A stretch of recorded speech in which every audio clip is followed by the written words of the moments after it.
everybody. Oh, how are you doing? Oh, good. Yeah, no, I have sound in both ears. That's fine. Hello, everybody. Hello. I am Trooper SJP, and this is the Academic Foxhole. How are y'all doing? What are you doing? What is happening? What's going on? I wanted to chat with you. Oh, I need to turn the volume down because, hey, everybody. Yeah, Scabby, again, you know, I have to, it's the thing where I have to turn up the volume for the players, and then I have to turn it down for the game. It's what it's what has to happen. All game, no trooper. Hey everybody, how are you? Yes. Now, I hope you hear me now, because hello. Yeah, you can hear me. You can hear me. And the game should be softer, so we should be good. Hi, how are you? What are you doing?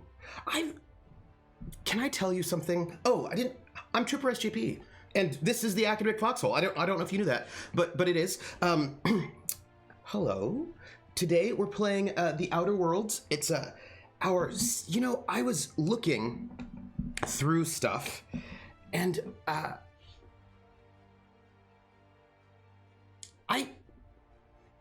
was trying to check. I feel like I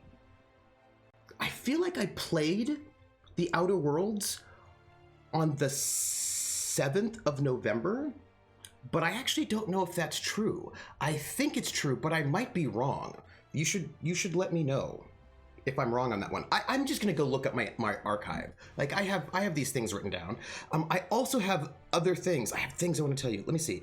The Outer Worlds, part 34. Yeah, I did. I played on November 7th. I just didn't put an announcement in chat. That's what happened. That's what happened. Oh, hey, thanks, Vio. I got this. I don't know when I got this. I got this some time ago. But it's like the Pledge of Allegiance, right?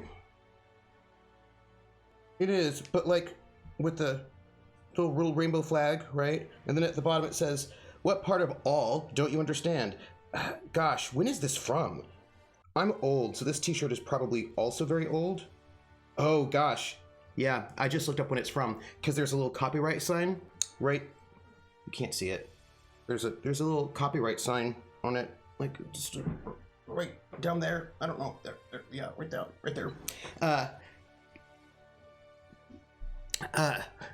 Wait. Sorry, Trooper. I'm watching someone create a setting in less than an hour, so I'll be by later. Oh, no worries, Krillin. That just means you can't distract me. So I feel like I don't know what's going to happen with my life if you were not distracting me. I don't know. Hey, Balrog, how are you? Also, PH, how are you? Rissa, Vo, Vulpes, Scabinak, all the peeps. All right, so do you have any t-shirts that aren't about social justice? I think I do have Rempy shirts. I think this might be the only social justice t-shirt I've worn so far. I think that might be true. Also, Olivia Newton-John, yeah, I think this is the only t-shirt I have worn on stream that is about social justice. I think this is the only one I've done so far. I have a lot of t-shirts, and to be honest, I haven't even worn most of them on stream. I have so many that I haven't worn yet. I have so many that are just sitting in my drawer, unplayed. That seems very distressing. Why would I need to do something about that. I need to wear more of my t-shirts. To be fair, I barely distract Trooper all these days. He distracts himself. That's fair. That is also fair. Let's see. Maybe I'll play some Outer Worlds. But I do want to tell you something first. I'm doing okay, says Balrog. Kat and I just got done watching The Living Daylights again. A good Bond film. Oh, you know, I liked Timothy Dalton. Some people don't. He only had 2 films. But I feel like Timothy Dalton was speaking to me. You know, he was a bit more serious. He was a bit more serious. I liked his Bond. But also, to be fair, let's be honest. I also was biased towards Dalton because I really liked him in Flash Gordon. So, I mean, that's bias. Oh, you're rereading Cosmonites. Oh, that sounds exciting. New challenge: wear a new T-shirt for every stream. Ooh. Oh, I also really like Timothy Dalton. He's one of my fave Bonds. Your beard looks good trimmed like that with the chops. Oh, that was one of the new things, Scabbydack. That was, and I also have at least one Bricktops tee, but I also want more Bricktops tees. Oh, I wonder if ooh. Thank you for reminding me, Rissa. You didn't know that you reminded me, but you did. I need to make a note. Where am I going to make a note? I'm going to make a note. I have not heard of Cosmonites, and you should tell me about it. I need to make a note. Where am I going to make this note? I'm going to make this note. I'm making a note right now because this is really important. Let's see. Okay. Colas. Session 14. That's the next one coming up. Colas. Session 14. Think about a season 2 t-shirt. That's what I'm doing right now. I'm gonna think about a season 2 t-shirt because I feel like that is important. Okay, wear a new t-shirt for every stream. Yeah, but Javai, if I wear a new t-shirt for every stream, that means you're gonna be seeing a whole bunch of t-shirts from me. Some of them are, because I didn't even tell you the finish about this story, about this t-shirt. Oh, and then also I love Timothy Dalton as well. You've only really seen the Daniel Craig Bond films. Oh, Vo, that's interesting. It's interesting that you've only seen the Daniel Craig Bond films. This you have just put me in a really tricky position right now, Vo. And you're going to ask me, why is this a tricky position that you've put me in? Balrog says he brought actual depth to the character, more facets than before. I totally agree with you. I totally agree. And Remington Steele. So, still planning to go blue on the facial. Rissa, we have to top up the facial hair. It's going to be a thing. Let's see. Nope. Yes. Well, I have a notepad actually, but I just put it on my. I have a digital thing. Yes, but see, yes, but I use the small notepad I use for school, and the big notepad I use for in-game notes. And so, like, I try to be consistent about it. Balrog, I'm absolutely biased. The tagline is, for this ragtag band of space gays, liberation means beating the patriarchy at its own game. Well, okay, I need to find it then. This is important. I need to read Cosmonites. Bricktops tees for all my holiday gifts. Season 2, yeah, right? It's a comic by Hannah Templar, which you can find available online, or you can buy the book as well. Well, here's what I'm gonna do. I'm gonna just add a new tab, because, right? That's what I'm gonna do. And then I'm gonna the tab is now open.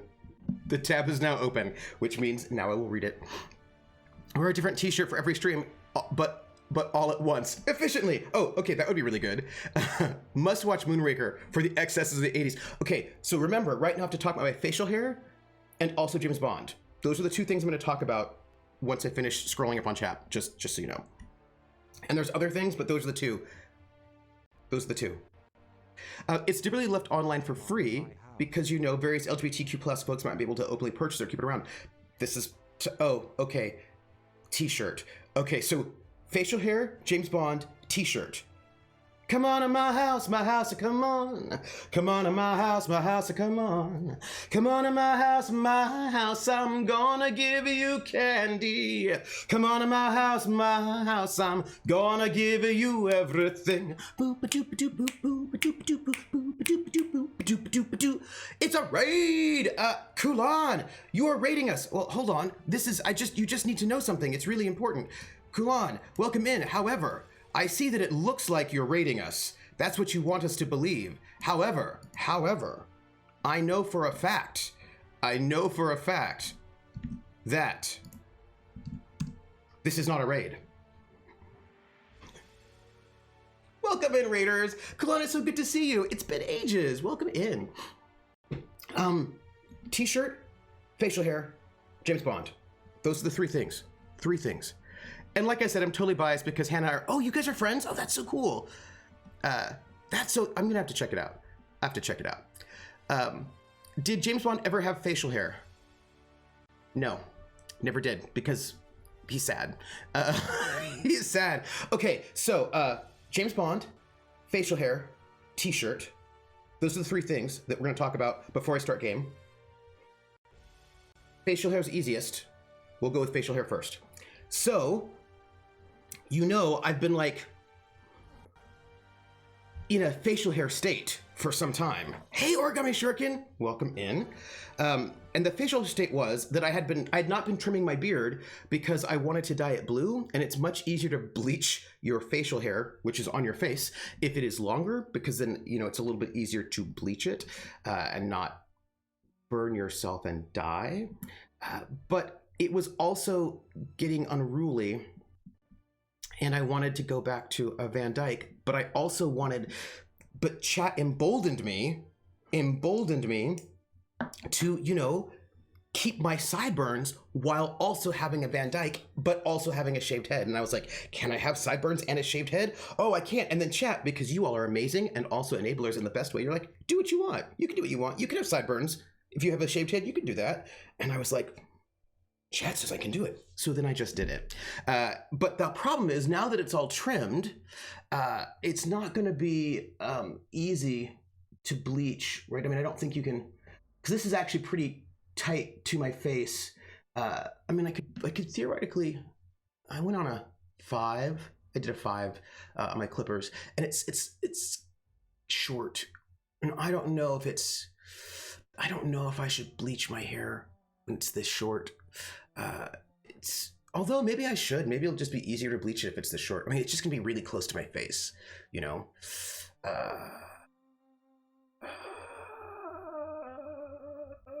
So maybe what I'll do, I'll just wait for a little bit of growth, Hey, Ice Bunny, welcome in. Oh, thanks, Origami Shuriken. Oh, you have news. Wait, what is your news? Hit your hair, you can do what you want. Yes, both in the comics, the Dynamite books from the Flesh is very good. Oh, if you don't like it's not, you can cut off, it'll grow back. Just do one sideburn to test. It will, yes. Just don't drink the bleach, no matter what the person. Yeah, I won't do it. Wait, Origami Shuriken, what is your news? Okay, what is your news? So, can I not glitter it? So here's the thing about glittering beards. I did research, by the way. So if you're wondering, yes, I did do research on glittering my beard because I saw those glitter beards on the internet, and I was like, those look amazing. I want a glitter beard because that looks amazing. Who would not want a glitter beard? And then I did research on how one does a glitter beard. And Volpez, I don't think you understand. Yeah, so this is how you do a glitter beard, if you want to know. My news is, if all goes according to plan, Dark Matter comes back a week from tomorrow. Yes! Oh, that's amazing. Kulan says glitter gets everywhere. Yeah, I think it's worse than you, okay, so I thought there was like a special trick to do a glitter beard, like a special glitter beard product perhaps that is made to apply glitter to your beard in an exciting and good way.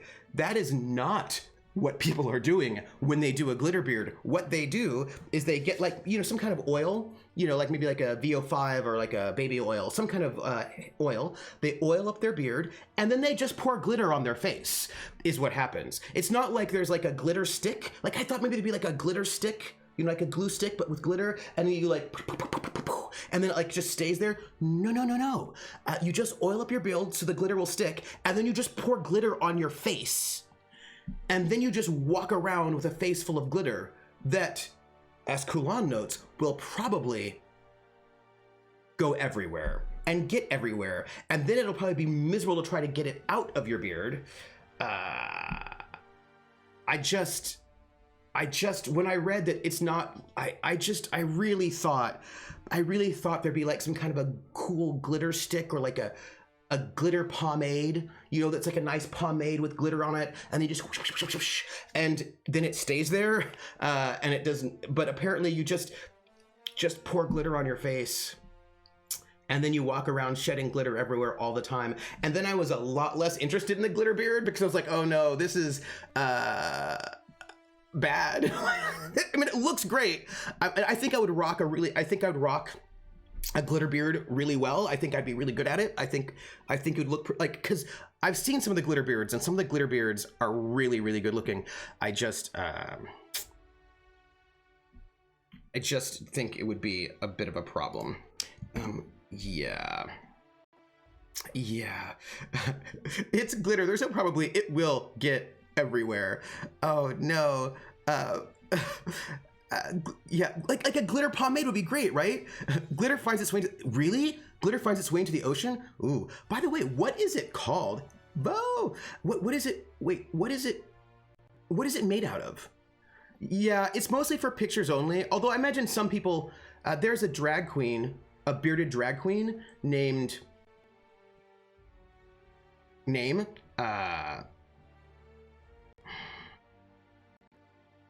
Helvetica.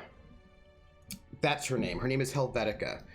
And Helvetica does do some, I think I've seen Helvetica with it. So I think that like there are some people who are doing it for Helvetica with a K.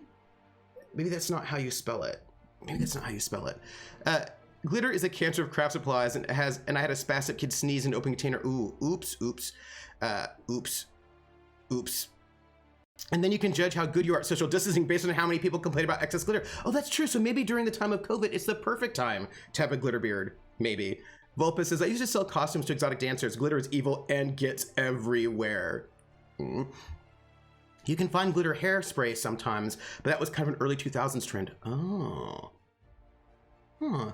Okay, I'm here. I want to see if I can find this, because if you haven't seen glitter beards, they're pretty amazing. And I am a big fan. So no, that's not a glitter beard, but it's pretty awesome. Hold on, let me see. Glitter. I don't know if any of you, maybe some of you haven't seen a glitter beard. They were all the rage at one point in time, and there's some that like are. Okay, so I'm gonna just show you this one because I think it's just pretty cool. But also, when you look at it, you'll think, oh yeah, I bet that will be. Glitter beards were all the rage, but like a couple years ago, I feel like I've not heard people talking about it in a while. Like I feel like it's been a hot second since I've heard people talk about glitter beards. But here, this is my stream. I can do whatever I want, and I'm going to open image in new tab, and then I will open this image in a new tab. Give me a second. I'm going to give you all of the glitter beards because I feel like, open image in a new tab. Yes. Am I opening up multiple tabs? I am. Is that what I do with my life? It is. Is this why you enable me? Probably. This is probably why. Yes. I feel like the answer is yes. Okay. So let me go full screen. Okay. Oh, I can't see chat. It's okay. Oh, thanks, Bear. This is why I use a straight razor for a reason. I use a straight razor so that I can like shape. Also, I was having quite a long discussion with myself about how I wanted to shape the sideburns, because normally back in the day, I would do my sideburns. I would often do them like thin and long, or like pointed, like a little bit higher up. Like I would do them like let me see. Here's my ear. So like maybe here, and so like maybe a little pointed, like maybe this long, but like a little thinner up here, a little Star Trek-y. Well, not exactly. Anyway, but I was like, you know what? Since I have a shaved head, I'm gonna go full mutton chops is what I think I'm gonna do. This was like my thought on that one. This is just like it's a thought. Let's see. As someone who's had to clean glitter off of books, glitter beards sound far more troubling. Vo, I think you're probably right. Different glitters are made out of different things. They're edible types. Oh, edible type sounds fun. That seems like it wouldn't be bad for the environment. Glitter is usually plastic. I saw recently there's a company pushing biodegradable glitter since so much ends up in the waters. Oh, I hope we have biodegradable. I hope biodegradable glitter becomes a thing. That seems good. Hey, Baron Tor. Oh, Vulpus just put a link in Discord about glitter, which is really good. It's mostly aluminum and pet plastic. Ooh, ooh. If she's called after the font is... okay, so if you look for body glitter, oh, maybe. Oh, or that's a, okay. All right. So, wasn't it when Conchita won the Eurovision Song Contest? I think it was after, actually. I think it was after when Conchita won it, because I don't think she was glittered. When you hear them talk about microplastic pollution, glitter is one of the, I know, you're right. Okay, we'll finish it. All right, so here you go. First, 3 beards. I want you to make sure that you see them. So this is one glitter beard. It's very small, but there's just like, there's a glitter beard right there. It's nicely well shaped, right? But again, remember, they're just putting glitter on their faces. Like that is just what's happening. It's just glitter on the face. And then I'm going full screen here. So here, give me there. And then let me give you this second one. And then second one. Here's our second glitter beard. I like this one because there's a nice handlebar mustache there. Right? Yeah, I think the Conchita won in 2014. Edible cake glitter made of sugar. Ooh. I like the mutton chops. I think they're the right length. Yeah, right. This is what I think too. I think you have to kind of go, now, that's really nice, right? That's a really great glitter beard. I think that one's pretty striking. It's good, right? Like I like that one. But again, apparently it's just putting glitter on your face. So that's like a thing. Now this is very dramatic, what I'm going to show you right now. But again, glitter everywhere, right? So this is just like glitter everywhere. And you know, they just put glitter on this person's body. So getting the glitter off is going to be an issue, is all I'm going to say. That's all I'm saying. So, t-shirt. I was trying to figure out, like, when did this t-shirt come from? Like, when did I have this t-shirt? And I checked, there's a little copyright notice on the t-shirt. And okay, so the t-shirt is, right, the Pledge of Allegiance, right? I pledge allegiance to the flag of the United States of America and for the Republic, and to the Republic, for which it stands, one nation under God, with indivisible, with liberty and justice for all. And then it says, what part of all don't you understand? And I was like, when did I get this t-shirt? How long has it been? And I know how long it is because I just looked at the little thing. I got this t-shirt in 1993. This is a 1993 t-shirt, which means it is 17 years old. Am I lying to you? I am. It is 27 years old. That's inappropriate. Thanks, Gabby Neck. Thank you. Just aged me up a decade is what just happened. Yeah, okay. Yeah, so this is a 27-year-old t-shirt. And when I bought this t-shirt, even though the night was just a decade ago, when I got this t-shirt, it was 1993. So that means I got this t-shirt when I was still in the Army. So this is a t-shirt from my Army days. And when I got it, let's see, if it was 1993, I was in Germany at the time. Vo says, if you want to feel old, I was born in 97. Vo, why do you hurt me like this? Why do you hurt me? Yeah, Vulpus is like, I also still have some t-shirts from around that I still wear. Yeah, so when I got this t-shirt, I was in the Army. I must have gotten this. Now, the question is, where in the heck did I get this t-shirt? Because I certainly did not get this in Germany. I must have been home on leave at some point in time. But what I will say is, when I got this t-shirt, right? So about the same time period that I got this t-shirt, I was in the Army. And it was illegal for me to be in the Army.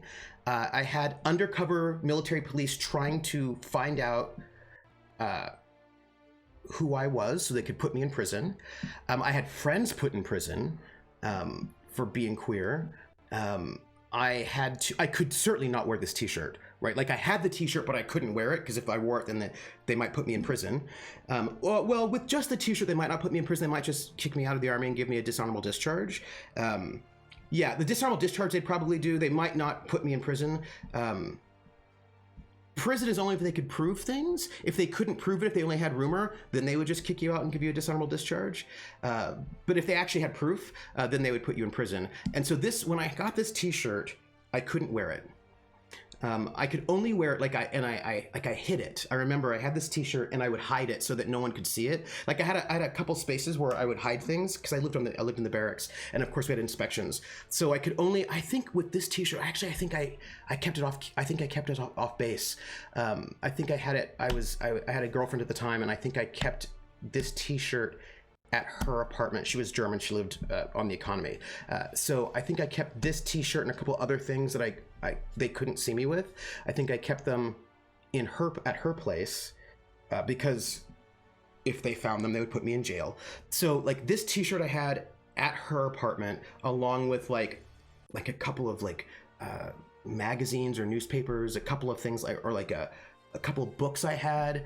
So I had a little small little box of things that if they saw them, they might use that to give me a dishonorable discharge or put me in prison. And so I kept them off base at my girlfriend's house. So I remember when I got this T-shirt, it's a kind of a complicated T-shirt, right? Because when I got it, this T-shirt that says, right, that we're supposed to have, liberty and justice for all, I wasn't able to wear because if I did, they'd send me to prison. And so this was this kind of very complicated T-shirt that I couldn't wear, right? It was it's a kind of a patriotic T-shirt. I was at the Army, like sort of being patriotic, but I also couldn't wear it. So that was my 1993 T-shirt. Yeah.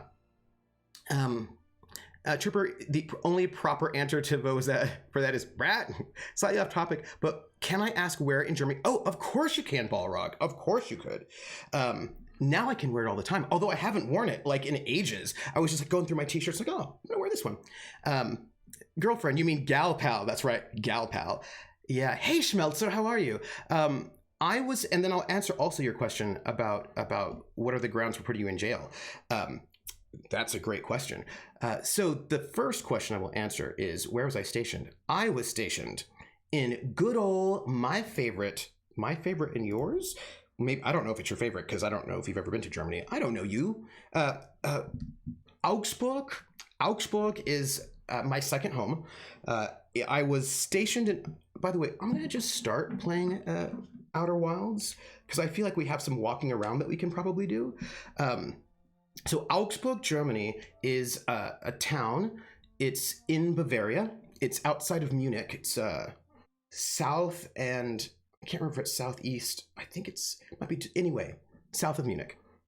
About 45 minutes, about an hour away from Munich on the train, perhaps. You have a friend living in Augsburg? Oh, okay, people, look. Augsburg. All right, I'm going to say something, and what I'm going to say is not what Wikipedia is going to tell you. So what I'm going to say is going to be considered a wrong statement, right? So I'm just going to tell you that it's going to be considered a wrong statement, factually incorrect. I'm going to say it as if it is true, but then I'm going to walk it back. So what you have to know, I'm in fact German. I was born not far from U.S. base. Oh, where? Balrog, where? Tell me where. Krell will be. Well, it's just like I do. Yeah, I try to start a game. Start the game within a half hour. I often fail. Your best friend went to uni in Augsburg. Oh my goodness.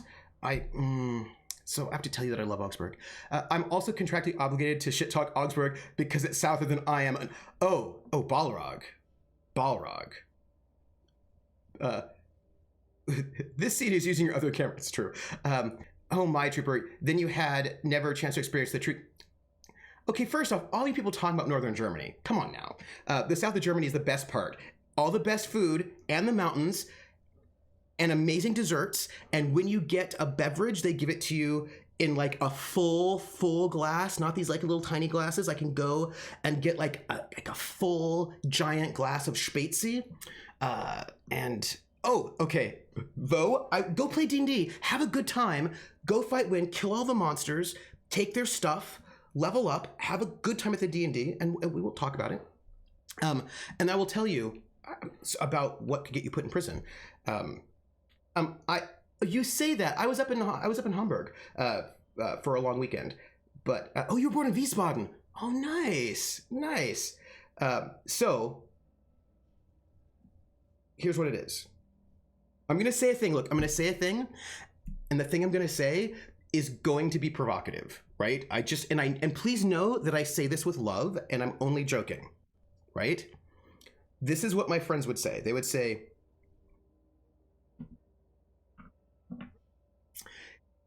it's nice to be a price, but it's higher to be a buyer, is what they would say, which is technically English. So, although, I'm also contractually obligated to shit talk Augsburg, though, because it's in Bavaria. But Schmelzer, that's not fair. It's not fair because Augsburg is the capital of Bavarian Swabia. Bayerische Schwaben. So technically it's also Swabia. It's just not the state of Swabia. It's Bavarian Swabia. So I mean, I feel like we are, buddies. We're just like I'm okay with it. Tori needs to play some. Play some. Yeah. So like it's jokes aside, Southern Germany has a lot of goods going for it, but I can't understand what they say. That's part of it. So I just like that 99% of the time when Germany represents the media, it's just. But you know what, Balrog, that's not necessarily true. I was okay in Southern Germany, Austria, though. Anyway. So here's the thing, Balrog. This is the tricky thing about American representations of Germany. It isn't necessarily true that 99% of the time it's Bavarian stereotypes, because we have basically two stereotypes that you get a lot of in US media, and I suspect also British media. And that is, one, you get sort of like Bavarians, or you get basically Alpine, right? You get sort of basically Alpine Germany. And then the other is like heavy Nazi Prussians. Like you get one of the two types. You either get like the jolly round Bavarian in the Lederhosen, or you get like a monocled, scarred, hyper Prussian Nazi, basically. It's like, and it's funny because a lot of the stereotypes about Germans, like when people say the stereotypes of, oh, Germans, they're like XYZ, they're not talking about Bavarians. So like they're like, Germans, like they're very uptight, they have no sense of humor, and they like all that kind of stuff is very much that sort of Prussian stereotype. They're not friendly, they're cold. Like a lot of the stereotypes we have of Germans are like, basically Bismarck, right? It's that kind of military Prussian thing. That's one of them. And then the other one is Bavaria. So it's those two extremes of like the jolly drunk Bavarian and then like the hyper intense, oh, hello, I should put my gun away, is what I should do, because it's rude to have a gun out when you're going to talk to people. My Japanese friend was so puzzled that Schleswig was not coming close. Yeah, right. You basically get these two things. Like you just get these two extremes. It's very, very strange to me. Sorry, Southerner here too. I'm also vegetarian, but I'm sure there are good food dishes in the North. I will just say that there's people also say one of the stereotypes about Germany here is, it's odd. I don't know. I was gonna say something about ignorance and people being ignorant, but I'll pause. Is that people will say, I remember I was in Germany, and when I was back in the States, people were like, oh, in Germany, all they do is eat sausages there, right? And I was like, no, they have other food in Germany. Like, I don't, like, what do you like, Bavaria is also an agricultural center. Not only Bavaria, like other parts of Germany, they're also agricultural. Like, there's a lot of vegetables in Germany. Yeah, but that's like the stereotype that's like all you do is just eat sausages in Germany. But there's like a lot of good vegetarian food in Germany. Yeah, the sausages are really good though. And I will say, I think probably one of the reasons why Americans talk about the sausages so much, I don't know if Brits do, is that the German sausages are really good. And there's not just one of them. I say full disclosure, like as a US person who grew up in San Francisco, I was used to regular breakfast sausages, which is what you would normally get. And because my dad's Italian, I would also get Sicilian sausages. So we'd get like Sicilian sausages, and then we would get regular breakfast sausages, and then we would have hot dogs. It's like 3 types of sausage. Over in Bavaria, that is not the case. Like there's the Weisswurst, which is a white sausage, and you can only get that in southern Germany. And there's a saying that my southern German friends would say that there's the Weißwurstgrenze, like the white sausage border, and they would say, which is actually very, very, very low. I don't even think it covers all of. I think parts of Bavaria, northern Bavaria, might be on the other side of the white sausage border, and they would say everything north of the white sausage border is Prussia, is what they'd say. Now, please note that is not actually true, because Prussia is not all of Germany north of the. It's not. Yeah. Anyway, that's what they would say. They were joking. They were joking. They were given a tease. But yeah. So there's a white sausage which you can only get in southern Germany, apparently, unless they're shipping them nowadays. And because also they're only made on certain days and at certain times. Like, so you can only get this one sausage only at specific moments. It's like not something you can get all the time. When the German exchange students came here, they seemed surprised we didn't eat fast. Okay, Scabby Neck, that is also true. My German friends have no idea what we eat in the United States, and their ideas of what we eat in the United States are not accurate. I had arguments with my German friends about this all the time. 3 types of sausages like a side dish to a meal, yes. The vice versa equator, yes. We Northerners claim that everything south of the equator is hillbilly country. Oh, I totally get that too, because yeah, that's fair. Like, and like as a ribbing, like as an aside, I think that's fair, because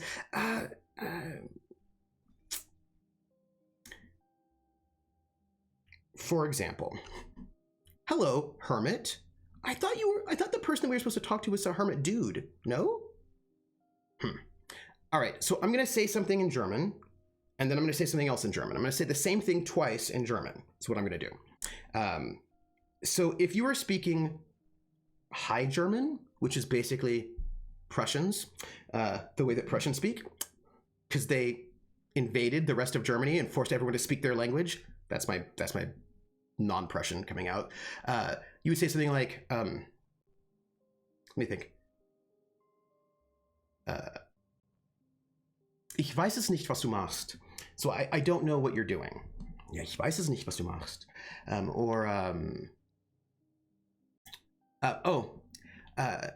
Das will ich nicht tun. I don't want to do that. Das will ich nicht tun. I don't want to do that. But where I'm from, please note I'm from the United States, but I moved to Germany when I was 22.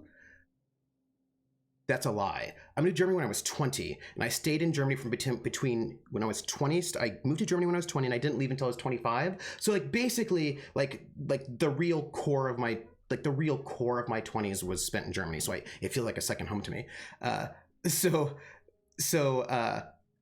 No, see, Ice Bunny, you say that the Preußen is Berlin, but in Bavaria, everything north of the white sausage equator is Prussia. They kind of just don't, like, it's all Prussia. That's a joke, but that's what they would say. So, das will ich nicht tun. Like, I don't want to do that. But if I were going to say that in my dialect, I'd go, ja, das tu ich nicht. Das will ich nicht tun. Das ist, ja, das tu ich nicht. Or, was machen Sie denn? Was machen Sie denn da? Ja, was machen Sie denn da? I'd say. Or, gehen wir? Ja, gehen wir.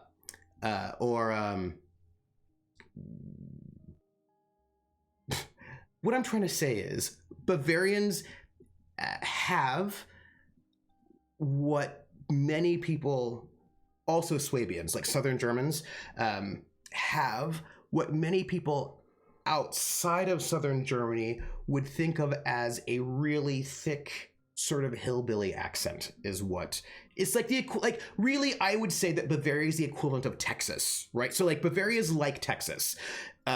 Yes, Bavaria is like Texas. That's really the best way to describe it.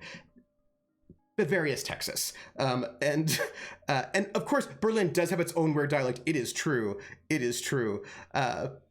Berlin's fine. Historically, Prussia's also marked. Oh, that's true. That's true. Actually, a type of gifts. But if you spent time in Hamburg, I am familiar with Plattdeutsch. Plattdeutsch. It's that's hard. It was actually hard for me to sort of hear. Like I had to get used to that dialect. That is true. Because the German closest to Hochdeutsch is the German they speak in Hanover. Yes, that is true. Is it flat? No, it's actually very mountainy. But here's how. By the way, we're going to talk to her. What have the solar winds deposited on my doorstep now? Just more dirt and debris. seeking the truth. I must admit, I tire of the truth seekers. Mayhaps you're here to rob me? That would be so much more exciting. Interesting.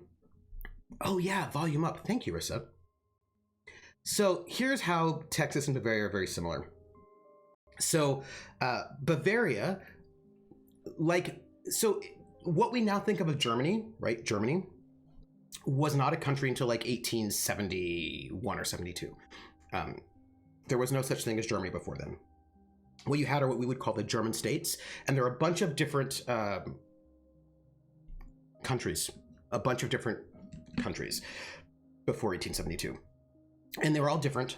Many of them, some of them were kingdoms, some of them were duchies, some of them were principalities, like all these like little different German states. And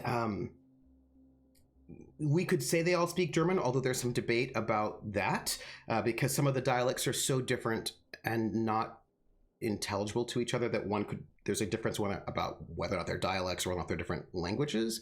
Anyway, so there are all these different kingdoms. And in the 1870s, we have German unification, which means that Prussia invades all the other German states and then makes them a country. But of course, and like under the idea that like all of the German-speaking lands should be one country, except that Prussia did not want Austria to count to be part. Like there was a big discussion about whether or not Austria should be part of this new country that's going to be called Germany or not. And Prussia was like, Austria is too powerful and they would be a rival to us in power, and we want to basically dominate the new country of Germany, so we're not going to include Austria in the new country of Germany. So there was like a big debate about whether or not Austria would be part of the new Germany or not. So the thing is though that Bavaria was a kingdom, the Kingdom of Bavaria, and Bavaria got entered into Germany in that way, but Bavaria did not actually lose its kingdom until after World War One. That's when they actually lost their monarch. So Bavaria was still a kingdom until right after World War One, and so many Bavarians still have a lot of Bavarian national. Like actually, there's a Bavarian nationalist party. Like there's a separatist party. It doesn't win the parliament, you know what I mean? But there is a Bavarian separatist political party. There's a separatist political party in Bavaria, and the Bavarians have like a real sense of like themselves as sort of like a separate country, sort of in a way.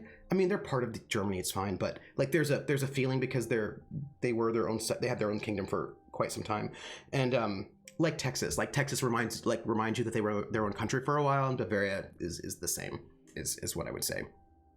So you know, it's and also people think of them as hillbillies. It's also a conservative state. Like it's like it tends to vote red. I'm pretty sure, but they actually also have. So the Conservative Party in Germany is called the oh gosh, hold on. CDU. I always forget because I lived in Bavaria. So the SPD. The Social Democrats is like the liberal party, generally speaking. Okay, so look, everyone's like, oh, I wish we had multiple parties like they do in Europe. Let's just be really upfront. Mostly in Europe, they have two main parties: one main conservative party, one main liberal party, and then smaller parties, sort of like we do.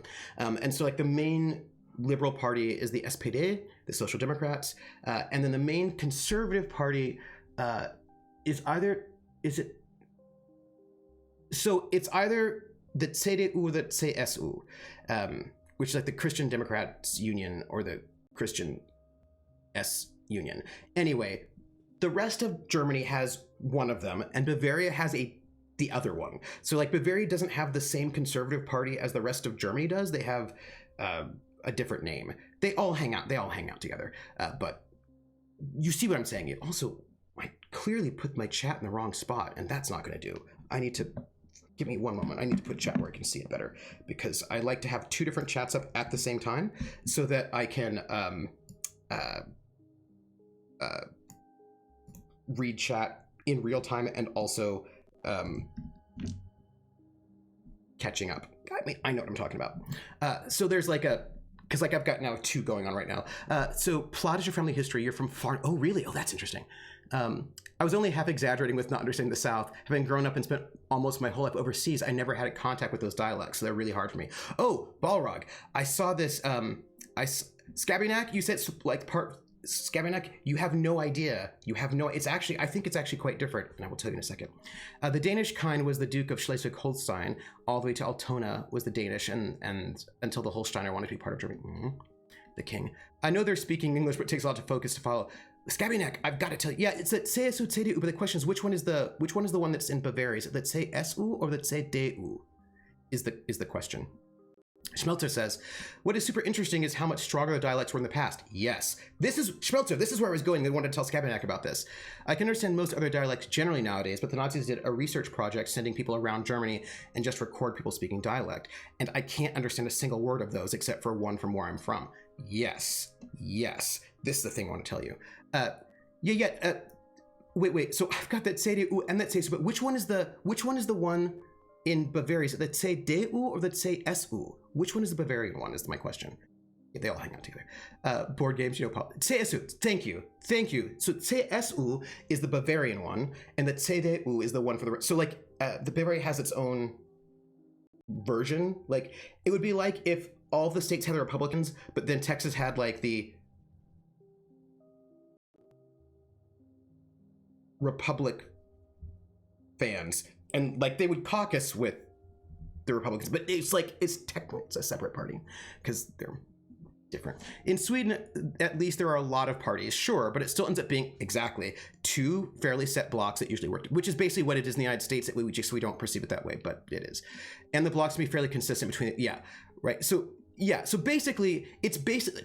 The systems are not as different as people like to think, as Americans like to think they are, because practically what generally tends to happen is it's like the SPD and the Greens form one block.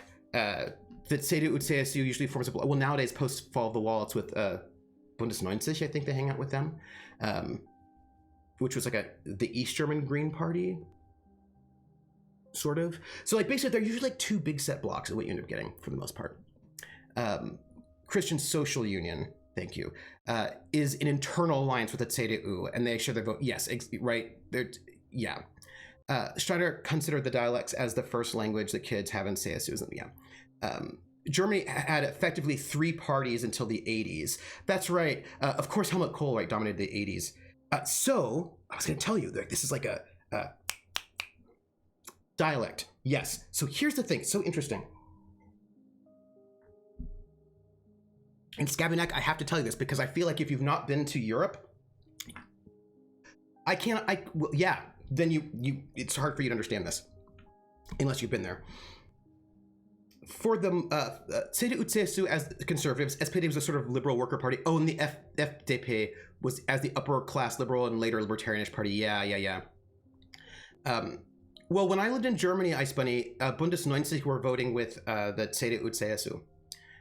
They were, because the Bundes 90 were like the Greens, but of East Germany, which meant they were actually more conservative in that context. So like when I was in Germany, which was in the 90s, they were teaming up not with the Greens and the SPD. They were teaming up with the CDU and CSU. And let's not start me. Yes, that's right. I remember the FDP. Are they still around? I don't know what they're doing nowadays. I remember them though. I don't. I think when I was there, I think they were voting with the CDU and CSU because I think that's what they were doing for the most part. Right. Okay. So this is really important. We have to talk about dialects for a moment. This is like very serious, so that you know it. But since then, the Green Party has been formed and is now the second strongest. And of course, we have totally not. Bavarian historically was very sympathetic to Austrian claims of preeminence in Germany because of Habsburg Austrian emperors. Yes. They're struggling. The FDP is struggling for everyone. So that's interesting because I haven't been. When I lived in Germany, I was all up in German politics, but I haven't been there for a while. So, in my experience, there are very, very few dialects in the United States that I cannot understand at all. Very, very, very few. They might be strong. I would say maybe for me, there's some deep swamp Cajuns that I would have a hard time understanding. But for the most part, I can understand all dialects in the United States, all accents. Georgian, I understand what you're saying. Gosh. I've been to Germany and oh yeah, which was gonna have to get pretty well, but in Austria I could barely follow. Yeah, yeah, yeah. Hey Prax, like so for me, like you know Dot, like Dot is from Georgia and she's from like a small town in Georgia, totally understandable. Prax has traveled around. I'm from California. Like we have a lot of people who are from different states and different parts, and like for the most part, English dialects are mostly, sorry, American dialects are mostly intelligible to each other for the most part. Oh, you have to bug out. Oh, have a shower. It's important. But the thing about Europe is that they are thousands of years old and didn't move. And many of these dialects were kind of separate languages. And I saw a film called Bedienung. It was a documentary that was made when I was living in Germany. And these filmmakers went out all across Germany all on the same day, and they interviewed different wait staff. And I was watching the documentary, and I'm just going to tell you, they had subtitles, German subtitles for some of the German speakers. There was like a woman from the Black Forest. She was like this, like she worked at a beer cellar. I don't know what you call that in English. And she was from the Black Forest, and her dialect was so strong that they had to subtitle it. Like they had to into German for people who were not from that area. And there's a lot of that. Do you know what I mean? Like there's a lot of that in yeah. Like that's a thing. You know what I mean? Like that's a yeah. Austrian German is like Norwegian. Yeah. Which kind of Norwegian? You know how many dialects we have here? Mm-hmm. I'm continuing the proud European tradition of not moving very much. True story. My dad had to translate for the radio operator down East Maine with the radio operator on the ship who was from the Louisiana Bayou. The Bayou is pretty intense though. Balrog says, Trooper, if you ever want to just do a deep dive that never ends, go into Norwegian dialects. Almost literally every town, right? This is the thing that I think is so interesting about Europe, is that and it's not the same in 2020 because television has sort of flattened a lot of the dialects. So apparently people are sort of in Europe in general losing their dialects because of well, sometimes because of very deliberate acts by the government to sort of force everyone to have the same dialect, and sometimes just because of television sort of flattening people's dialects. But yes, I would dispute there was no understanding of German as a political entity before 1871, but that Germany had been politically shattered by 30 Years' War and the Treaties of Westphalia and Osnabrück. I suppose the question is time of gifts, then what is that Germany going to be, right? Because Bavaria did not think of itself as German. They thought of themselves as Bavarian. So who is the, I mean, and there were certainly German nationalists that were trying to sort of create, same thing as with Italy, right? They were Italian nationalists who were trying to create in Italy, but also,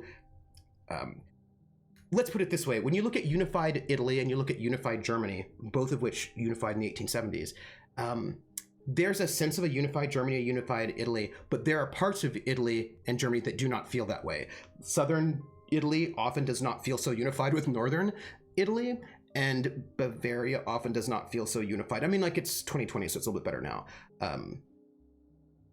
So like I think it's really tricky, right? Because not everybody feels the same way about that, and like what counts. And I know that a friend of mine was working on what's his face, Lesser, who was a theater critic, who was articulating a German identity, a Germanic identity, way early in the 1870s. But of course, who did he count as Germanic? And it wasn't everybody, and not everybody. He was also a Northern German, and so there's a lot of like weird, complicated tensions about who is and who isn't in the imagination of what a Germany could be. And what I think is also interesting about that is what tribe were you in, right? Because in English, we say Germany for the country, because there was a tribe of people called the Germanen, and they were the ones that we had contact with. But the Bavarians, where I was at, the Germanen did not live there. They were the Alemannen and the Bajuwaden, and Italy, which is right next to where the Alemannen was, they don't call Germany Germany, they call it Alemania, right? So because the tribe of people that they were interacting with the most were the Alemannen, which is a different group of people, and Deutsch is like the Teutonen. So there's basically, there were like a lot of different tribes who, you know, were perhaps a little bit different. You know, I was like, you know, and so that it's interesting to me, right, about the ways in which those things, like the perceptions of when do you think, and it's not, I mean, it's a little bit, it's interesting, right? There are ways in which that's not different. Some Southerners in the United States don't think of them, like, it's, patriotism is a little bit complicated in the United States, but also, right, some of these things, yes, also are happening. Also the 30 Years' War, also because of religion too. The wars of religion also made that not all the different German states have the same religion, and that was also a thing for a while. 30 Years' War though, right? So it's not that there's no, I think there were like ideas of Germanness, do you know what I mean? And who gets in and who gets out is a little bit tricky. I've seen the BBC subtitle some, yes. So that's the thing, and that's why I was saying American dialects, because there are people in the UK that cannot understand each other at all. And that's really interesting as well. Like I've never heard like like when there are parts of the UK, I was like, I have no idea what you're saying at all, like at all. And I would tell my British friends, like, I just was speaking to some like little old grandmother in Liverpool and I had no idea what she was saying. They're like, yeah, that's okay. We don't know what she's saying either. And I was like, okay. I was like, okay. No. The game is up. The dialects in Norway are still going strong, but yes, we can get, yeah. Gotta go. Oh, I'll see you later. Come back. Television and radio are responsible, I think, for stabilizing American English so we all understand each other. Yeah. I think without electronic media would be largely... I think that's actually probably true for Santo. Praxis, I have a whole lecture about Italian dialects, how Mussolini tried to impose a national dialect in the Sicilians. Right. And the Sicilians were not happy about it. You know what I mean? Again, so yeah. He at least opened the dialogue with the hermit. Yeah, right, there's the term. It's just like words in Austria, they say paradisa for tomatoes. Yeah, and actually I also said paradisa as well, because I was in Bavaria where I was at, so it also said it. Schmelzer says, well, the idea of united and democratic Germany was around since the French Revolution, or even before, but got put down with the 1848 revolution and reinvented as United Imperial Germany. That's true. But of course, many of these questions are who gets to be in the United Germany, like who's in and who is out. So like the borders of who gets to count as part of it is a bit fluid. And that is the northern part where the Germanen, yes. German is the general. Schmelzer, don't tell that to my Bavarian friends who are like, French for Germany is also Allemande. Oh, that's very cool. The Sueben, Chatten, Bayovaden, France are all Germanen. Just going to say that my Bavarian friends would disagree. Hey, Tripper, did you mean to be on the other camera? Oh, I did. I did mean to be on the other camera. I did. Thank you. I changed it for... There we go. I changed it for... Thank you. I have a friend who's from Liverpool, and when he turns on it... Yeah, I have no idea what he's saying there. However, since I studied the Holy Roman Empire from 2048 to 2012 in university, I tend to be over-romantic about early German politics. So, Time of Gifts... This is such an interesting conversation. Sonders is hard to understand. It gets worse. So, Time of Gifts, I want to come back to this is really, because this is actually one of the things that I also study, but in like sort of slightly different context, because I'm a music historian. Let's see. We're here to get this book translated. Yeah. We've been told this was once yours. Second I believe the knowledge within here contains the answers I seek. Answers that will free men's minds from toil. I can translate it, but it won't do you any good. I can see you are a man in a hurry, and the insights in that book would take you years of study Hey, Artie Snack. to comprehend. I've spent my life in contemplation. I believe my mind is prepared to receive the truth. Okay, good. So, here's what I want to tell you. Two things. Yeah, we're at the Hermits. So, one, and I think this is super interesting. So I lived in Augsburg. And Augsburg is a city that has a number of rivers. And one of the rivers is the Lech. And the Lech sort of goes through Augsburg. This is important. I have to tell you a couple of things. So, one, Augsburg is the capital. So, Germany is a federal republic, so it's got a bunch of different states, like the United States does. But each of those states also has mini states, like I suppose, let's say, I'll call them federal states. I'll use different names. So you have a number of federal states in Germany, and each of the federal states has their own states, like counties. They're like counties. Yes, they're like counties. Yes. I think they might be a little bit bigger than a county for us. I think our counties are smaller. I think theirs are bigger. So Bavaria is a federal state. Bavaria is a number of different districts. Ooh, I think districts might be better. Districts might be better. Yeah.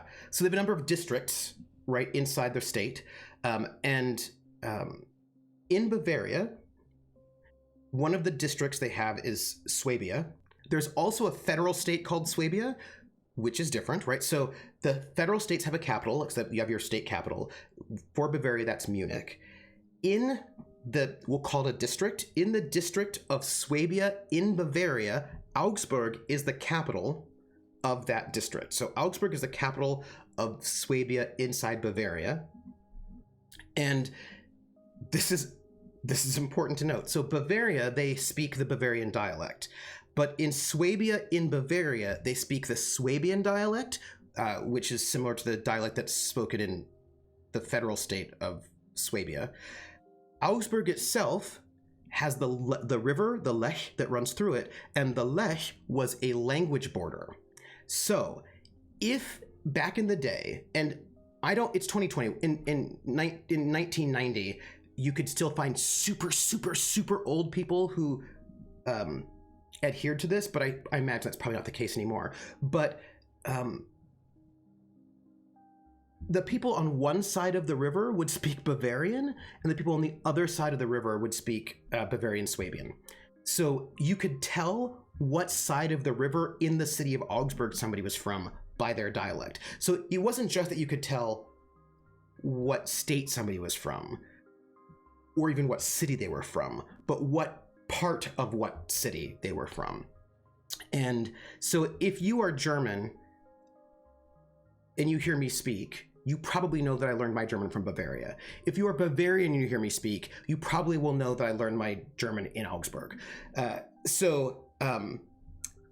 Well, Ice Bunny, it's special in the United States. We don't have that in the United States. It is a very special thing coming from the United States point of view, because we don't have that. We really don't have that very much. There are very few places where you can be like, oh, I can tell from the way you're speaking that you're from this neighborhood, which is a thing. Cockney is not, it's only one small part of London. It's actually there's a church, and the Cockney dialect accent is basically within earshot of this one church, right? So there's just one neighborhood in London where that one dialect is actually from. Yeah, the closest would be except for Boston. Boston, Krellin is correct. Boston is one of the exceptions, except that most of Boston has lost its accent. But you're like, oh, that's Southie. So you've got like Southie, although people tend to think of like Southie as being the entire Boston accent, which it is not. But like a lot of the rest of Boston has lost the accent, and like Southie has just become, because actually there's more than one Boston accent, but we just only think of the one now. Yeah, I mean, New York City has that dialect difference that breaks down by borough. Yeah, I think New York would be like, New York and Old Boston would be like the closest we had to that, which are not coincidentally some of our oldest cities. Yeah, New York is probably, yeah, because people will still do Long Island, like they'll do Long Island different. Dialects can also hint at social class, yes. Yeah, because like Long Island is different than the Bronx. Bronx versus Brooklyn versus Queens versus Long Island. Yeah, so that's maybe like one of the last places we still have it, probably by borough. But those yeah. You had a college route from Long Island. So I'll say that but that's like a thing that's super normal in Europe in a way that it's just not as much in the U.S., which is interesting. His Long Island was really strong, and to be able to get those differences is.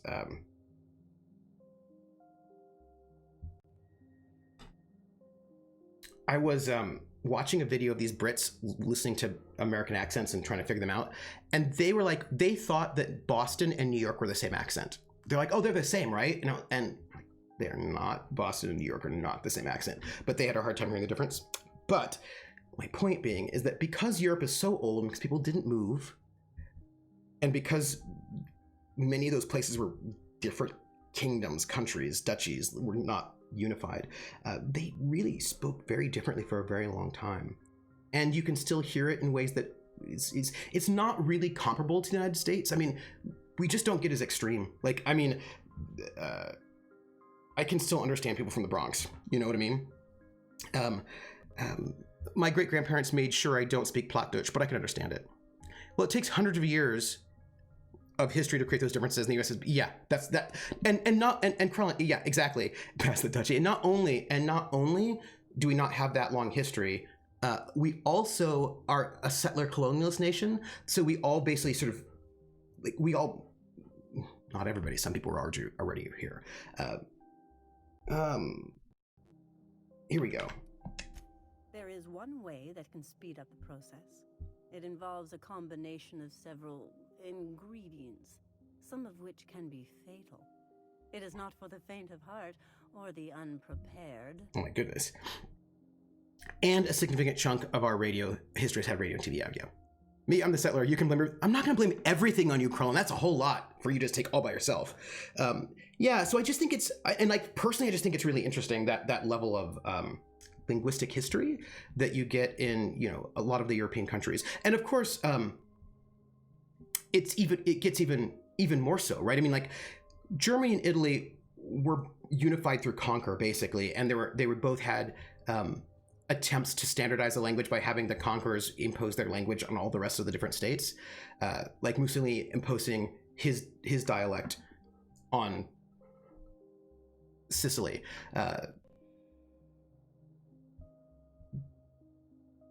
Bismarck and them, right, sort of trying to put that Hanoverian language on everybody, right? So there's all of that. But you know, you look at Spain, right, and Catalan is a different language, and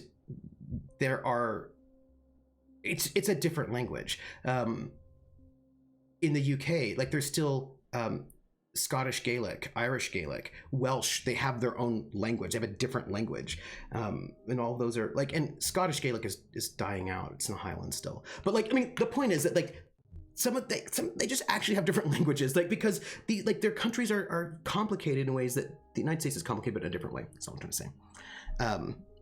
And 25 years ago, they had some pre-K with the language profile of Plattdeutsch, where the pre-K teachers only spoke Platt or Friesisch with the kids. Oh. And my ancestors signed really? Krellin, you're old. That's a lot of American history. So I had no idea that your family was that old here. Okay, we heard it here. Krellin takes the blame for everything for today. Saturday is his fault. Who has Sunday? Monday is mine. When you say ingredients, you mean drugs, right? A crass way to put it, but yes. Chemicals that can expand or destroy the participant's consciousness. Okay. Well, I'll ask, what happens if you're unprepared? Either hallucinations followed by unconsciousness and a headache, or raving insanity, which can be fun in its own way. Germany. Well, Max said he was prepared, right? And I believe he may be right. Mine ultimate drugs. Both violence and peace warring inside you, Max. This process would be extremely tenuous for one such as yourself. I'm committed, no matter the cost. Well, worrisome. Well, shit. We've come this far. If we die, at least we die hearing colors and seeing sound. Are we all doing the drugs? I thought only Max had to do them. There's a city in South Carolina that shares your family name, though that's not actually my direct... Oh, that's so interesting. Wait. I don't mean to out professional Grump. My declaration signing family is my mother's side, and my family name comes from the Irish immigrants. It's really oh, that's interesting. Huh. Germany. This is what I'm gonna tell you. Don't let me forget German identity. This is a big deal. You know, I'm committed to taking as many drugs as possible, so count me in as well. Yeah, totally. Because my character is a bartender, and I feel like my character does drugs.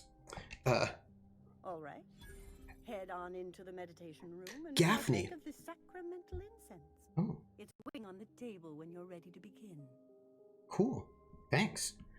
While I'm here, I'm gonna just check out your place and see if I can take things. Nope, it will be stealing, and then she'll be mad at me and I'll get in trouble, so I'm not gonna steal anything. The last time I stole things, people started shooting at me. It was really rude. Didn't appreciate it. It's terrible. There's a Gaffney South, and lots of black people with the last name Gaffney because Sleevener is from. Oh, that's interesting. Huh. Oh, wow. Let's go through this door instead.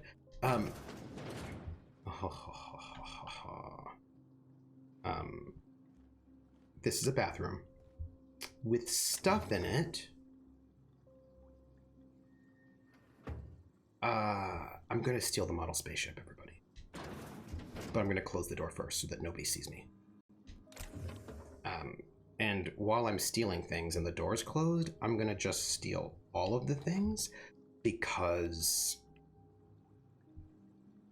they're there. As far as I know, I'm not related to the slave-owning Gaffneys.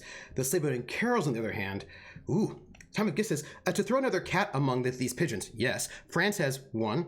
French or the Languedoc, yes.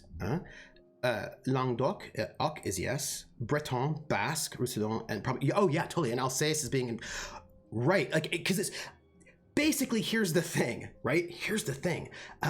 Nation states are relatively new. Like, they're not old. We haven't had nation states. Really, it's the rise of, it's the 19th century, right? Where we get the rise of the nation states. France isn't a nation. It's you can be both. You can be both. Nations can have empires.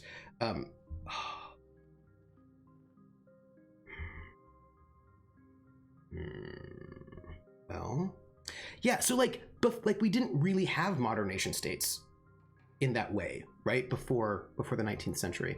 Early 19th century, we can argue. Well, no. Well, okay. Actually, hold on. Rewind.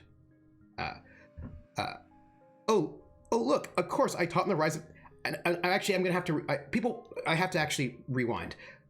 Scholars of nationalism say that nation states come in the 19th century. That's what they say. That's what they say. However, I would like to dispute that claim because when they say that, they're almost always forgetting about the fact the United States had a revolution in 1776, which is the 18th century.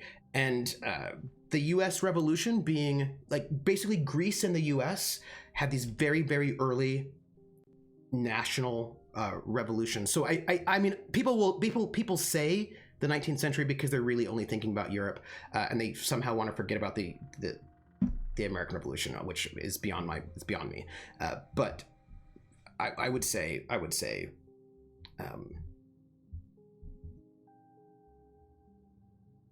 I think we have to look at the United States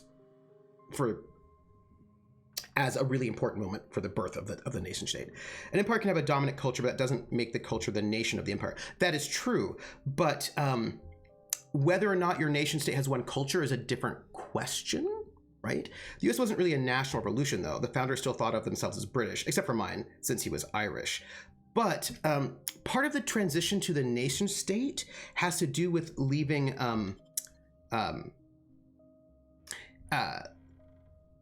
how do I put this? So there's a guy named Ernst Gellner who's like this really big scholar of nationalism. And also Benedict Anderson did this book called Imagine Communities, which is also really important about it as well.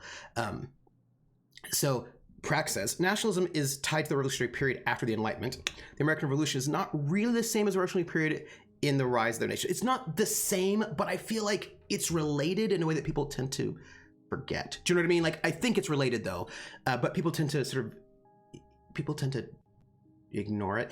Similar in the way that which they don't tend to think of Henry VIII as part of the Protestant Reformation, but, you know, which is fair, but, you know,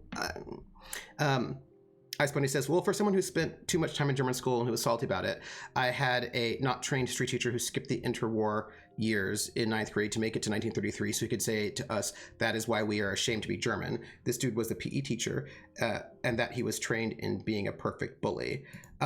You know, Ice Bunny, I will say this. In my time in Germany, the Germans were the ones, okay, except that things happened, who I think dealt with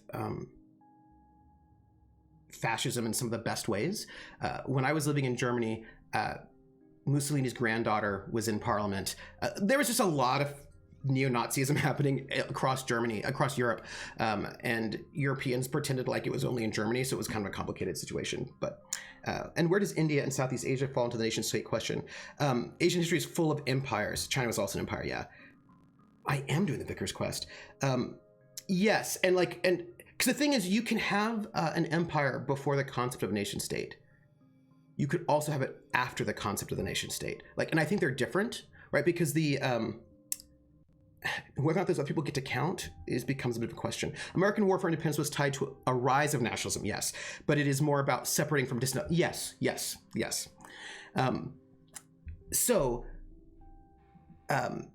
Mussolini's granddaughter is still trying to be relevant. Oh, I saw her getting dunked on a Twitter. Oh, I'm gonna take the drugs. So this is, I think, really interesting, right? And part of it is, you have to think about this, that Mussolini's granddaughter also got into a Twitter flame with Jim Carrey. Really? Also, Le Pen, Le Pen was big back then, not the younger one, but the older one.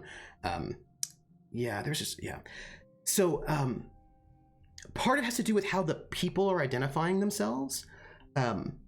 It was this Die dummen Hauptschüler do not need to know how things in history can, well, yeah. So there's a thing about how you identify, right? That is part of what nationalism is about how you identify. And so for a long time, I'm gonna breathe deeply, by the way. Okay. Hello. Okay. It's about how the populace is identified. Maximilian, why are you still doing this? You've been fighting against the world since before you left home. Haven't you figured out yet that the more you fight, the more pain you cause yourself? Hey, Takerosh. Mother, you're dead. You can't be here. I knew this was too good to be true. These are just cheap hallucinogens that have... Are you okay? What's happening to my voice? Nothing. Does my voice sound weird to you? No. And what's wrong with your face? My face is fine. My face? What's wrong with your face? All of our faces are fine. That second mouth. Okay. A second mouth? Yeah, you should have a second round. That'd be cool. I got myself an Oh, nice.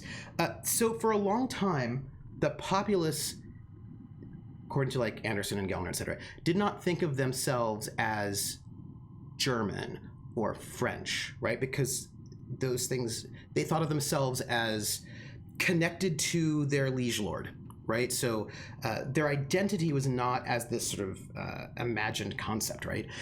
Perhaps and now I need to bow out for a bit. Oh no! And maybe I'll see about convincing to return. Yeah, we should probably do a colloquium about this because this would be really interesting. But the going from identifying yourself with your town or your liege lord to this imagined nation state, which is a really different shift in mentality because people didn't, that's a different way of thinking, right? The Athenians saw themselves as Athenian. Name game. Whoa, time of gifts. The name game. Come on, everybody. I say now let's play a game. I bet you I can make a rhyme out of anybody's name. The first letter of the name, I treat it like it wasn't there. And then a B or an F. Or an M will appear. And then I say bow at a B. Then I say the name, then banana, fan, or info. Then I say the name again with an F, very plain. Then a fee, fi, and a mo. And then I say the name again with an M this time. And there isn't any name that I can't rhyme. But if the first two letters are ever the same, I drop them both and say the name. I like Bob. Bob drop the B's, Bo, Ob, or Fred. Fred drop the F's, fo, red, or Mary. Mary drop the M's, mo, airy. That's the only rule that is contrary. A Nino, Bobanino, banana, fana, fofanino, fee, fi, mo, manino. A Nino, It's Flip Pixel. It's Flip Pixel. Flip Pixel? It's Flip Pixel. It's flip pixel. It's flip pixel. Bobix flip pixel. Banana fenifo fits flip pixel. Fee fi mo mits flip pixel. It's flip pixel. Alien Jace. Alien Jace.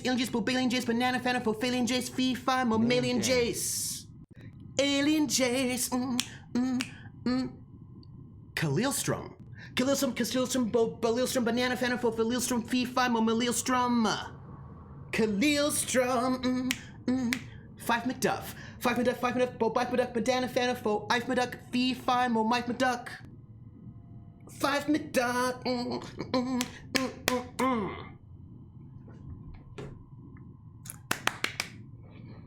Faux Red is a friend Regina will never trust. Okay, well, hold on though. Which friends does Regina trust? This is my question. I mean, because I feel like that's the big question we all have to ask each other right here. Right?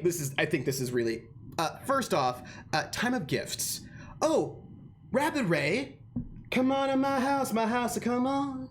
Come on in my house, come on. Come on in my house, I'm gonna give you candy. Come on in my house, I'm gonna give you everything.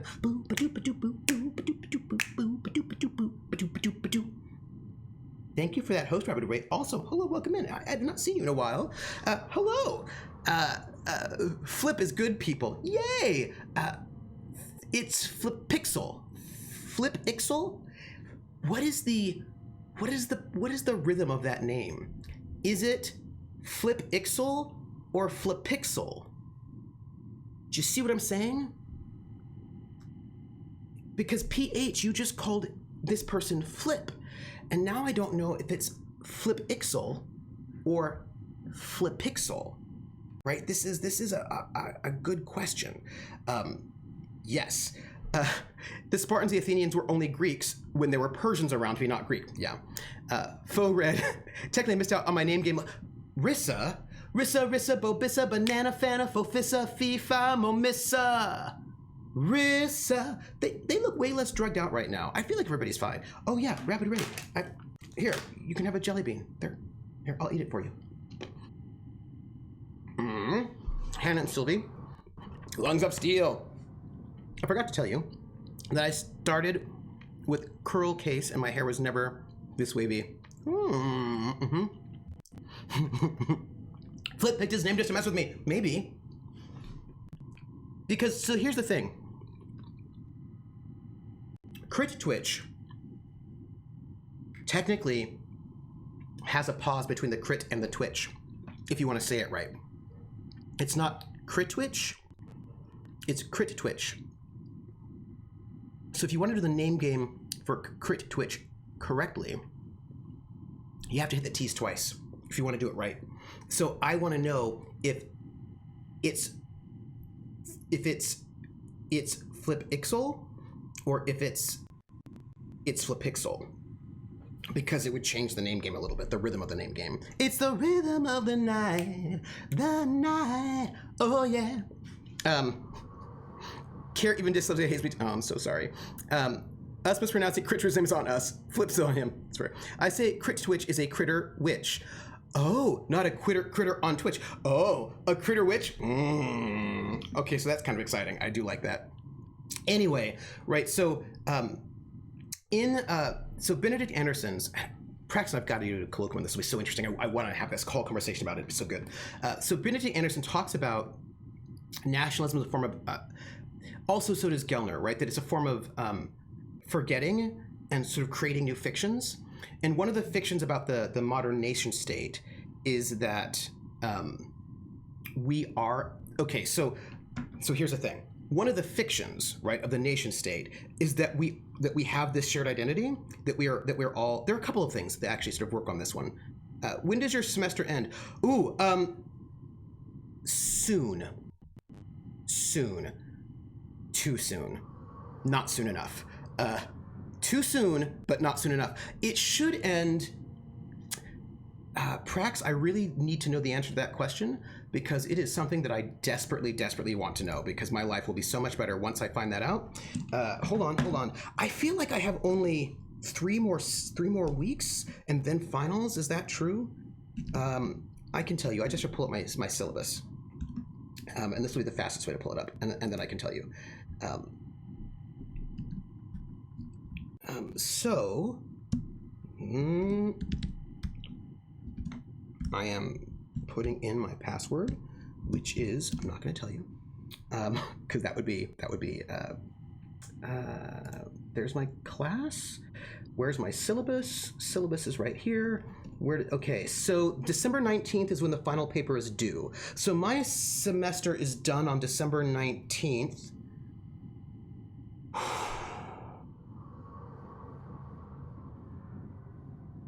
Yeah. About 3 weeks. About 3 weeks is what I got. Oh my gosh, I'm so excited for that. Yes, that's soon. That's what I'm working on. Yes, 3 weeks. And my password is right. So for the nationalism, you have to you imagine this thing that isn't true, right? Like, and there are these ideas of what makes nationalism nationalism. You know what? Riss is asking, is that background sound a heartbeat? I don't think it is. I think it's the rushing of the blood through your ears is what I think it is. That's what I think. That's what I think. By the way, if she's a hallucination, why am I seeing her too? We are obviously the victims of a tasteless No. truth being perpetuated. Perpetrated? I mean, we're being made fools of, aren't we? When I get out of here, I'm going to show that hermit what you get for messing with me. Maximilian. I want to see something about the folk. To give up, to lash out. Always searching for answers, but always in the wrong place. Never looking inside himself. She's got great hair. I love her eyes. Find inside himself. It's just blood and squishy bits and... Krellin is correct. I do like her. If I vomit on you, I want you to know I ain't sorry. I do love her. I do. This is true. So part of the imagination, right? So if you go with Gellner, he says that what makes nationalism is that you now. So first, okay, so the concept of the folk is really, really important. It's like a tool used to help create this sort of national idea that there is some sort of like ancient folk that we all derive from, that are sort of like our cultural root, the folk, and whoever the folk is who the nation is. This is very harder, so we make this imagination of who the folk is. We imagine who the folk is, and then we are all related to this folk. Also, there's this idea of linguistic unity, which is also really sketchy. It's also a lie, but it's fine. Because there has never been a unified folk, that's kind of a made up thing. You sort of make up. You have an imagination of who the folk are, and you then use that imagination of the folk as the basis for the idea of the nation. So then you can think, enhanced tribalism. Oh yes, it does. And so what ends up happening is that you can imagine that you are the same as somebody that you've never met before, right? Because some of these things that we're getting very large, right? So you can imagine that you and this other person are the same, right? You have the same root, you are the same people, you have the same culture, you have the same values. So you sort of create this fiction, but also you have to imagine that fiction is true, right? You have to imagine that the way that nationalism works is that you have to believe that it's real, right? So you have to believe nationalism convinces you that there is an American culture and that we are all Americans and that we all have the same culture, and that makes us somehow fundamentally different from other people. And so that even though I grew up in California, I have the same culture as somebody who grew up in Maine or somebody who grew up in Florida, that we are somehow the same. Now, with US, it's difficult. For settler colonialist nations, it's always going to be different. Nationalism is always going to be a little tricky. But I only believe in the thing. It's a good song, crazy little thing called love, right? So that, and it's part of the reasons why I think American nationalism is so. I think American nationalism is so weird because we're a settler colonialist country that's super multicultural, all from really different places, and so our nationalism, I think, is. I think one of the reasons why our nationalism is so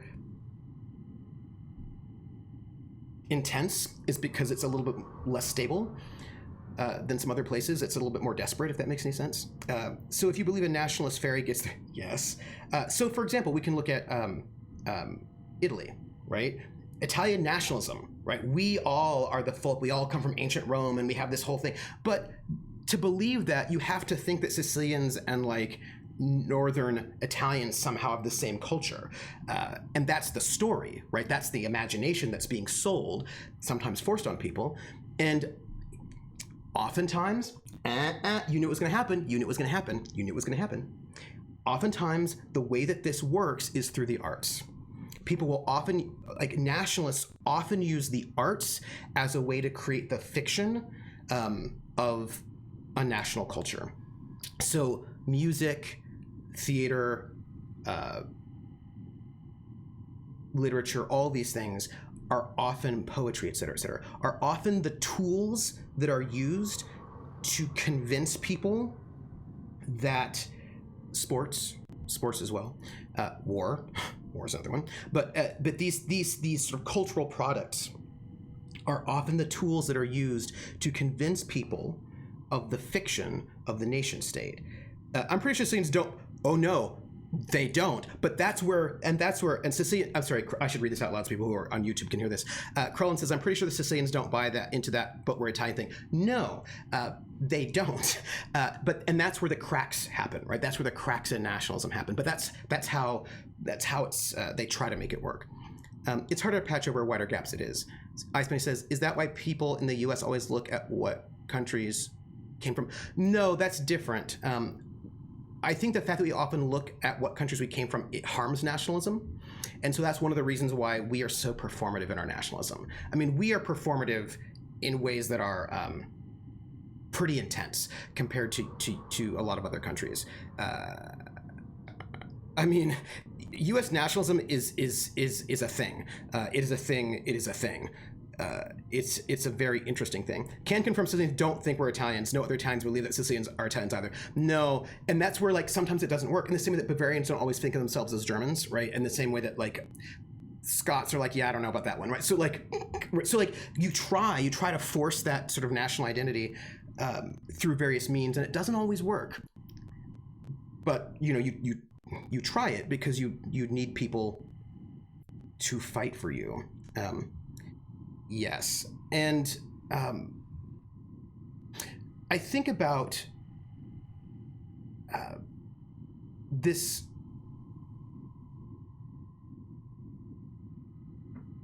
German nationalism, right? When you think about German nationalism, many of the ways in which German nationalism, all right, so Germans invented musicology,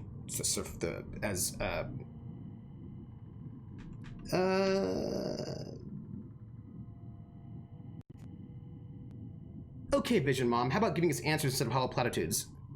We're on drugs. And platitudes from a figment.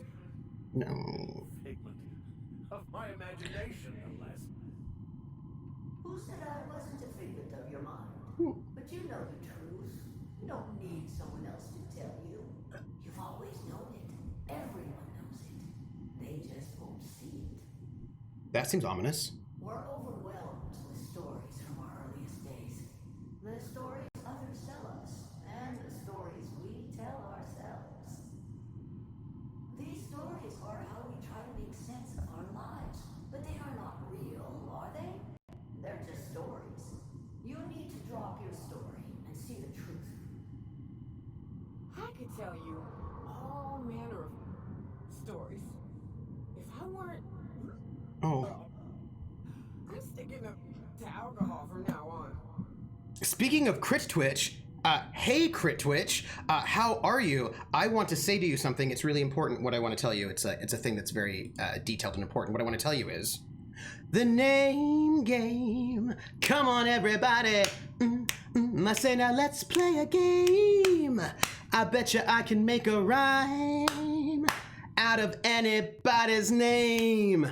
The first letter of the name, I treat it like it wasn't there. And then a B or an F, or an M will appear. Then I say bow at a B, then I say the name, then banana, fanner, and foe. Then I say the name again with an F, very plain. Then a fee, fi, and a mo. And then I say the name again with an M this time, and there isn't any name that I can't rhyme.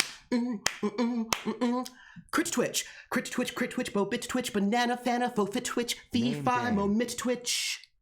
Crit twitch. Wait, where did my Scabinak, mo bebinak, banana fana, fo febinak, fee fi mo mebinak. Scabinak. Heresy Bob. I always feel that somebody's watching me, and I have no privacy. Whoa, I always feel that somebody's watching me. Tell me, is it just a dream? Bow. Thank you for that follow, Heresy Bob. Also, I feel like your name is a reference to Twin Peaks, but it's probably not. And also, thank you for those re-subs, Scabinak, and also Crit Twitch. We were just talking about you, Crit Twitch, so that's very exciting. So wait. Somebody said something really interesting. I want to see it. Time of Gift says, except when Toto Schiacci scored the goal against the obscure Western European national nation. Well, the Germans say we forbid it by law, and then it does not exist anymore. What doesn't exist anymore? Colonel says, I've seen some pretty intense nationalism rivaling Americans from Finns. Oh, that's interesting. But Finns, I've known, have mostly been teenagers avoiding national service. Oh, that's interesting. Oh, thank you, Heresy Bob. Prax says, well, that's just about proving that we are better than the rest of Italy and can still beat that random island nation. German lesson from ice.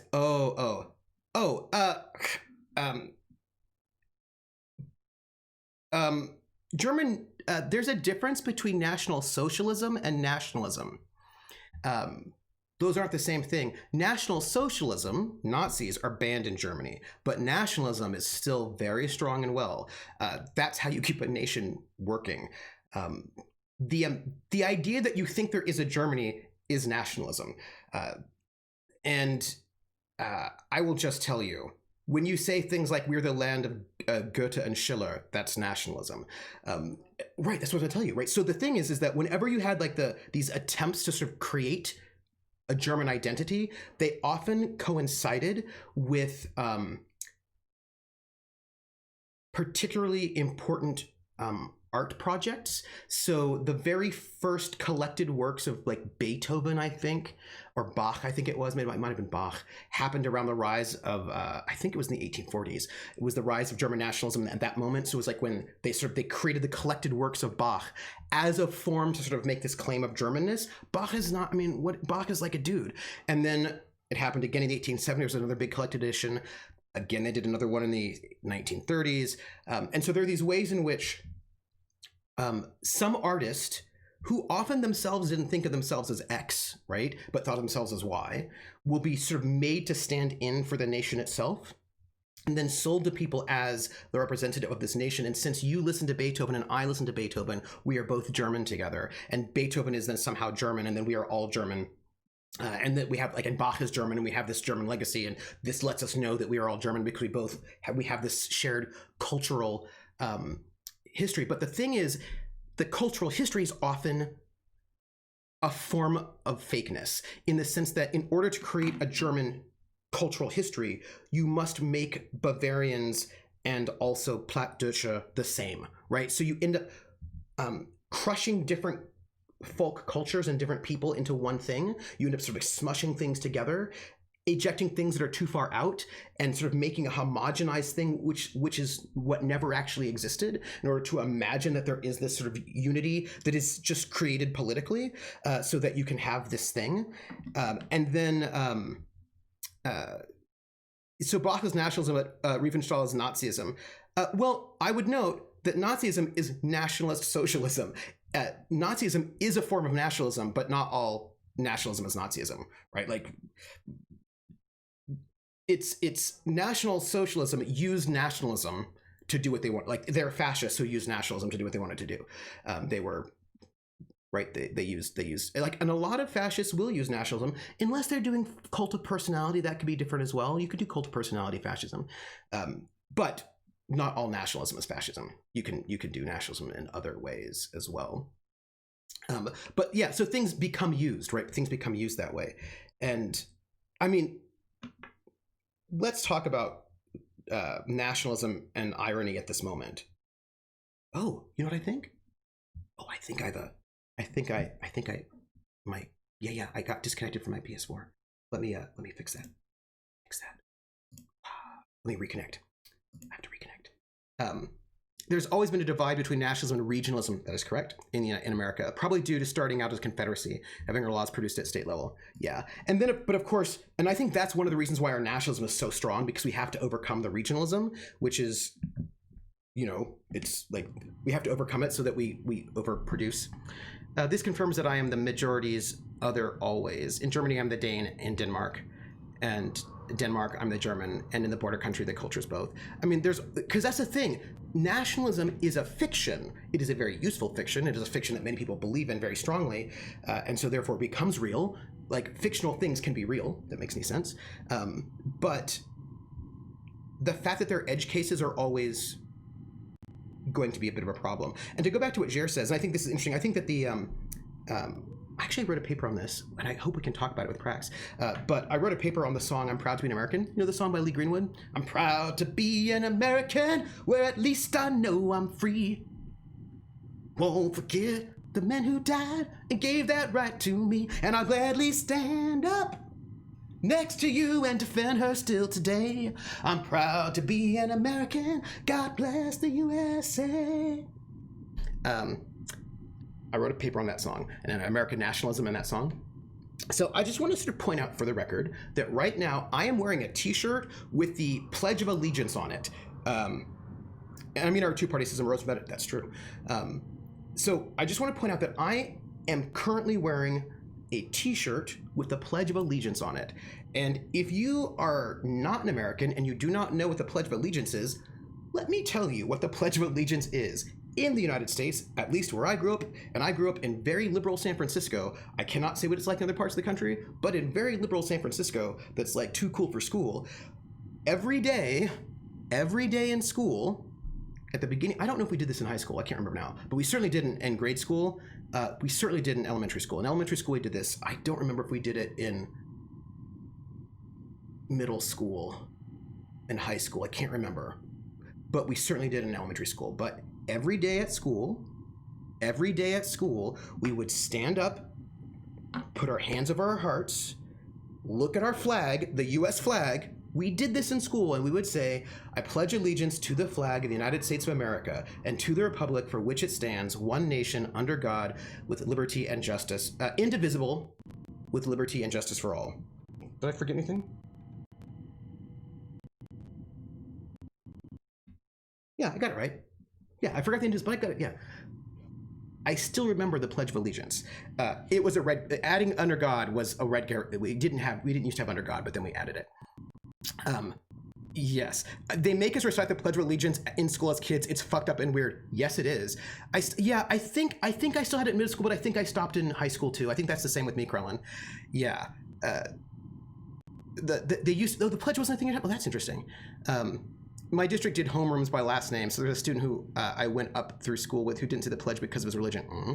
Oh, my Danish American classmate, who was also a Cali girl, told us she did that. Yeah, so I'm just going to point out that in the United States, and I'm going to just re-quote Krellin, who just said it, it's fucked up and weird, right?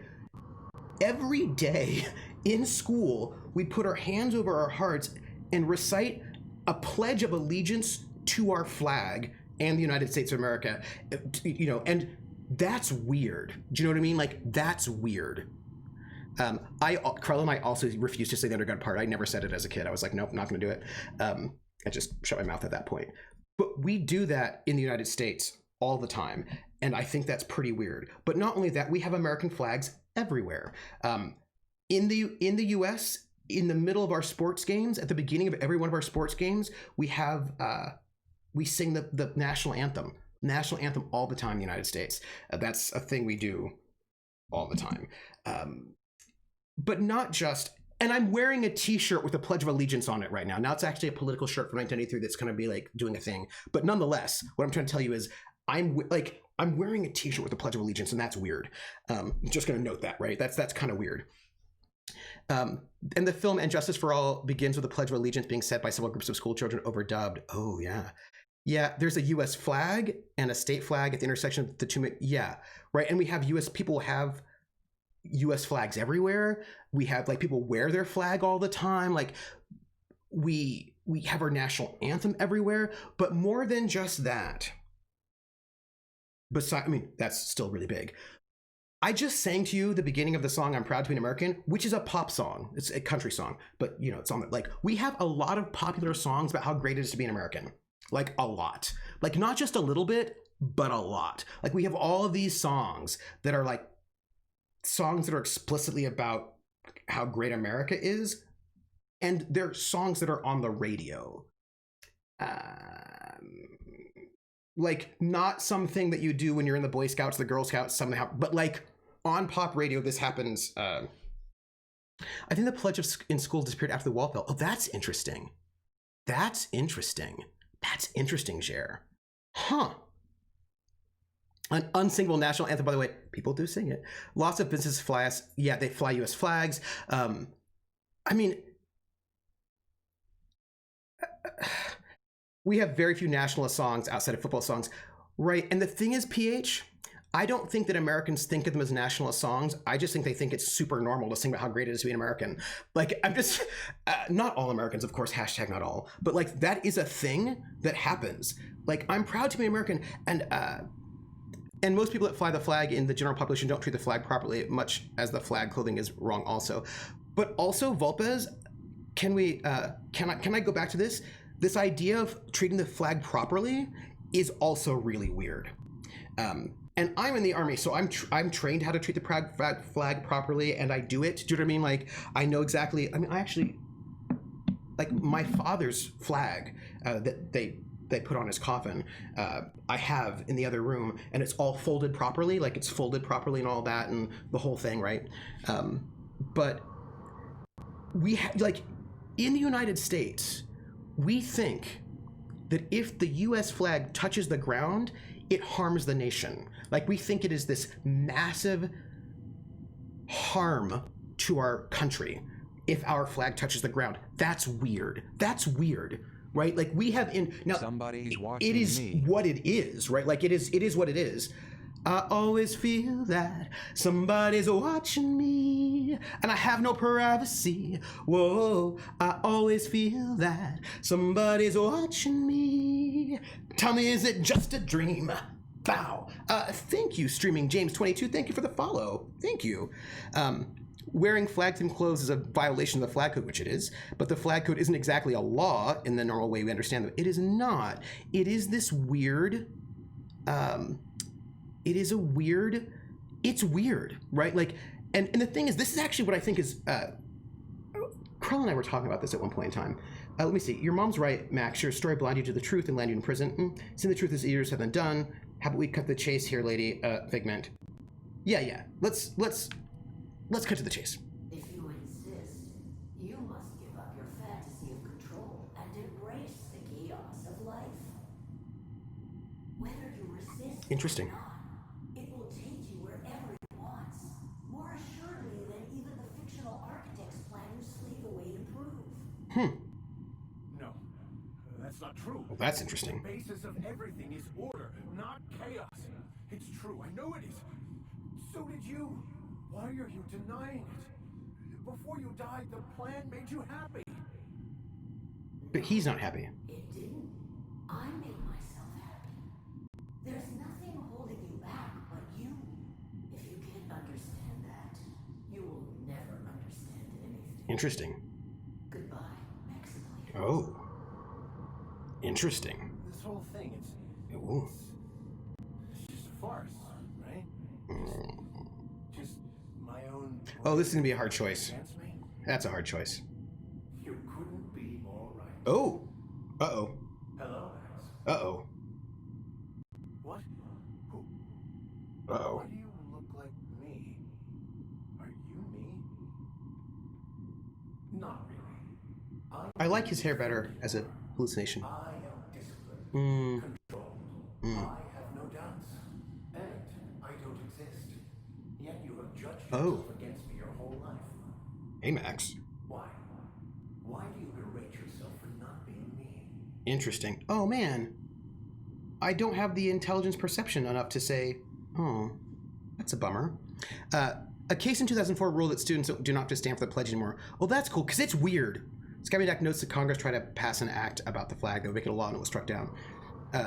Ice Penny says the flag thing is a big thing in Denmark. By law, you can only flag with Dannebrog, and when you have a birthday, the flag gets put on a cake top in the layer cake.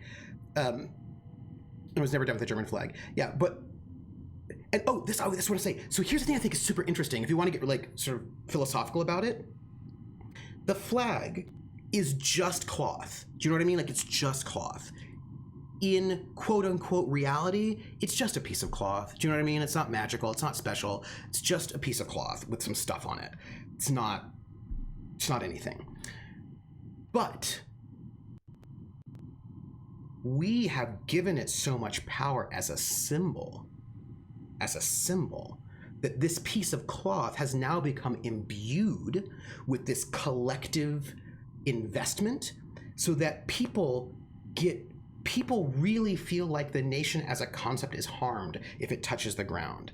They really feel like if you burn it, like, I don't know, your ancestors are being stabbed in the face or something. Like, and that is like the intensity of collective of symbolism, you know what I mean, like of collective belief. And so even though it's just a piece of cloth, that piece of cloth is no longer just a piece of cloth. It has this like sort of slightly mystical power, if that makes any sense. And so like we're super weird about it, like we're intense about it. And I talk about how we just have so many songs. Like we do these things that my German friends are like, what are you doing? Like, that's so weird. Like, do you remember, like, after 9/11, Whitney Houston's version of the national anthem went to, like, #1 of the pop charts, and, like, my neighbor was playing it nonstop on loop repeat for, like, 2 days straight, which was very irritating, because I did want to go to sleep at some point in time. She sings it very well, but come on now. But, like, it's this whole thing. And I remember, and the scary thing, says Volpez, in these people that believe that are also the first ones to treat it improperly. Well, yes, that is true. If he does, he shouldn't. He's a better man than he gives himself credit for. I'm not going to say that. I'm going to say, yeah, Max, why do you do that? That's what I'm going to say. I don't. I mean, that's not how it is at all. Yeah, Roseanne's rendition of him is not so appropriate because they thought she was disrespectful. Is it wrong to try to be a gooder, better person than I am? But that's not what you're doing, is it? You're desperately trying to find a story to organize reality in your head. A story to control everything. By the way, I'm drinking orange juice. It's delicious. A new story of the happy you, the contented you. Me. Also, I had split pea soup this morning.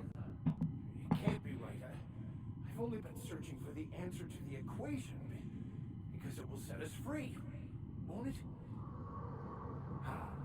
By removing the need to make any decision, to have your life completely controlled, the illusion of certainty.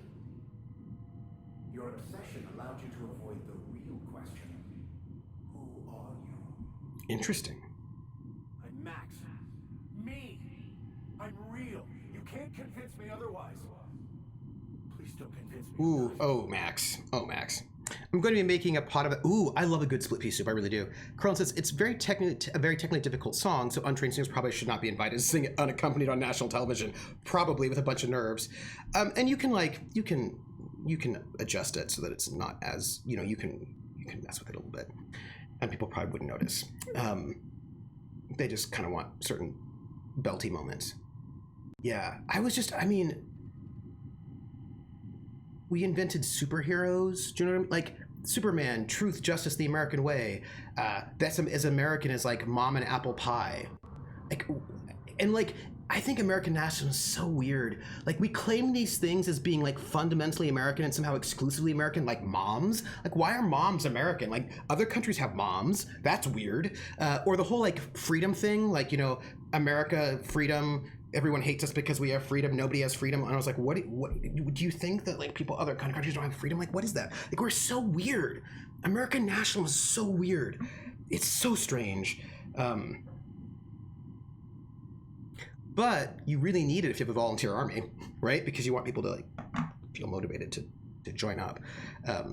Not American moms. But belting isn't exactly easy mode. No, I'm not saying that you belt well. Like you might belt not pleasing. I'm just saying it could happen. Is the American national anthem difficult to sing? I mean, if you're being to sing it too high, you don't reach the highest notes in it. If you begin to sing it too high, we'll send you the recipe. Oh, you're using Instant Pot? Please, Vulpes, please send me the recipe over in the food musings. Because if you have an Instant Pot recipe for split pea soup, please give it to me, because then I bet that's even. It's difficult to say correctly. Dads are un-American. Hand on heart. Apple pie is the best in Austria, strudel with whipped cream. No, I'm afraid, Ice Bunny, that can't be true, because nothing is more American than apple pie. Also, mom. And baseball. Sorry, I forgot the three things. Baseball, mom, and apple pie. The most American things. Also freedom. Also freedom. Oh, I got an Instant Pot before I moved. I got one a couple of months ago. I just don't use it very often. Boring sports are very American. Yeah. Well, getting 1 out of 3 right ain't bad. Courier is so funny, because you're like, yeah, they have apple pie in other countries. Also, they have moms in other countries. Whatever, it's fine. It's fine. That makes me so. I laugh. Yeah, please. We just picked up a yeah. Please don't do that. I'm interested in being me. So you're going to convince Max he's not real? That should be interesting. The hermit may have been right. Listen to you. No. I'm gonna do that middle one. The concept of Yeah. is what's not real. Krillin. Well. By the architect. How could I have believed in an architect? That's ridiculous. I must be losing my mind completely. What you're saying almost makes sense. Hey, Neutromancer. Inside our thoughts, thinking we're in control. That's it, isn't it? We have no control over anything. You know, hold on. It's all lies. How could I not have seen this? But how do we escape ourselves? Yeah, I'm gonna just say you're doing great, Max. Do you think the hermit would mind if I throw up in the corner? That's what I'm gonna say, because I feel like you just can't look. Max. My character's not gonna say this to you because I think I'm gonna vomit in the corner, but I'm gonna say it to you. If you get into a really existential postmodern space, right, where like you sort of recognize that everything is sort of filtered through our consciousness, don't let that make you feel like nothing means anything. Make it feel that everything means everything. You know what I mean? Like, because if things are in this kind of tricky way, then these things matter, right? Then all of a sudden they matter because we exist, right? So like you don't need an external truth that is fixed and unmoving to have meaning in life. You have meaning in life because you have meaning in life. There you go. If you leave the convo, I assume it's going to feel. I have no idea. I was very biased. My uncle was Euro footballer. Yeah, the first one doesn't say that though. I know none of them say that. Or everything is special. Okay. So here, PH, here you go. This is interesting. I actually think everyone can be special. I think everyone is special. And I don't think that somebody has to be not special for someone to be special. I think it does. They all say leave conversation. You're doing great, Max. Do you think the hermit would mind if I threw up in the corner and leave conversation? I'm confused and nauseous, but mostly nauseous. Leave conversation. The hermit was right. This is driving me mad. Leave conversation. So they're all leave conversations. Hey, I'm not special. You take that back. If you're the only one who's not special, that makes you special. I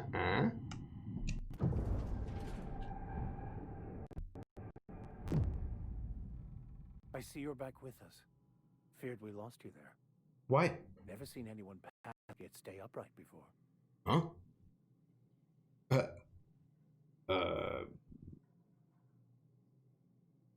What happened? I woke up.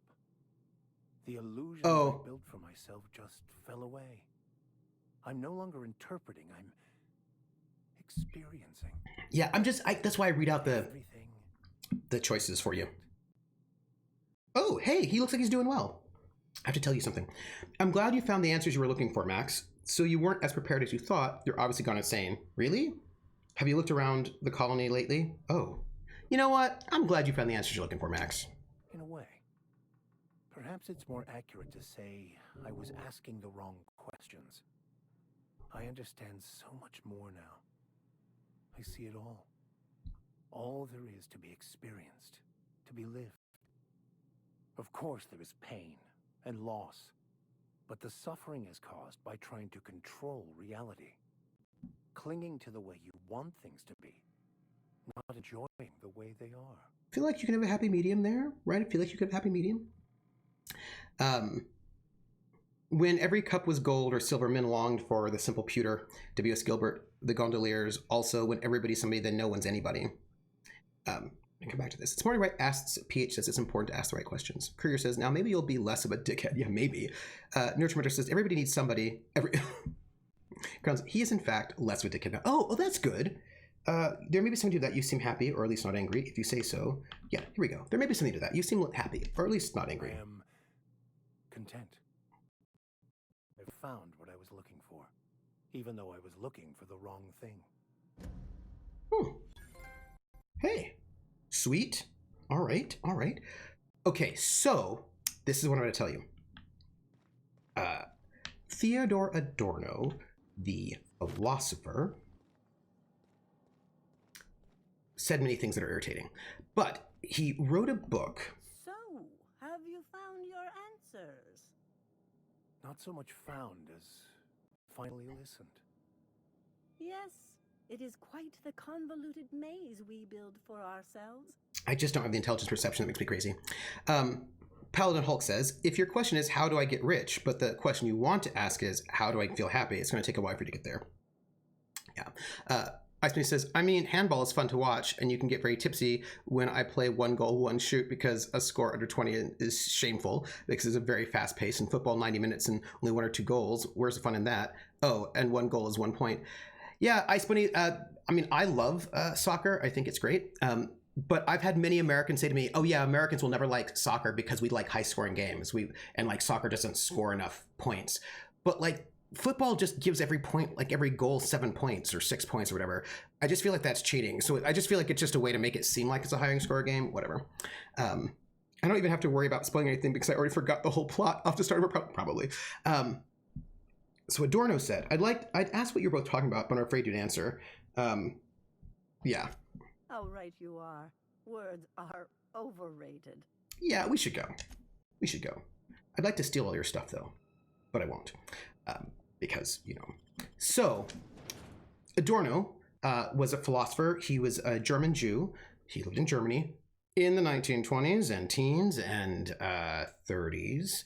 And he saw the rise of fascism. He also has a lot of really negative things about popular culture, mass culture, mass media.